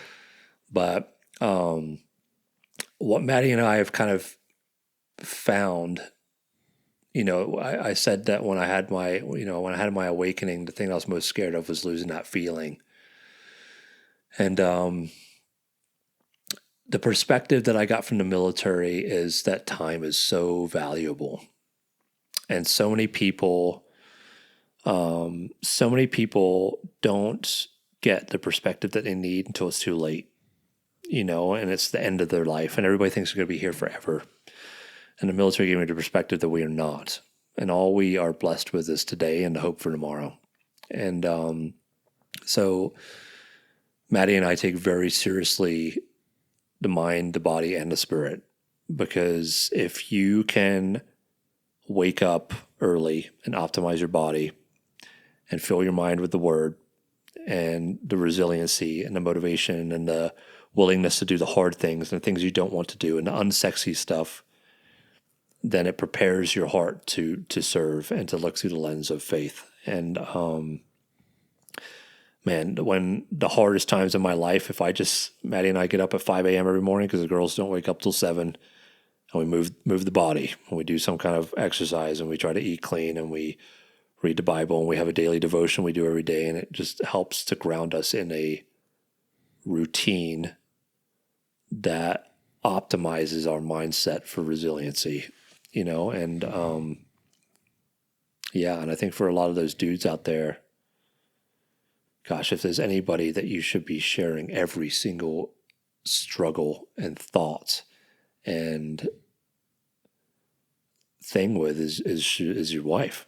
Yeah, that's what they're longing for is intimacy. Yeah. Into me, you see. Yes. Right?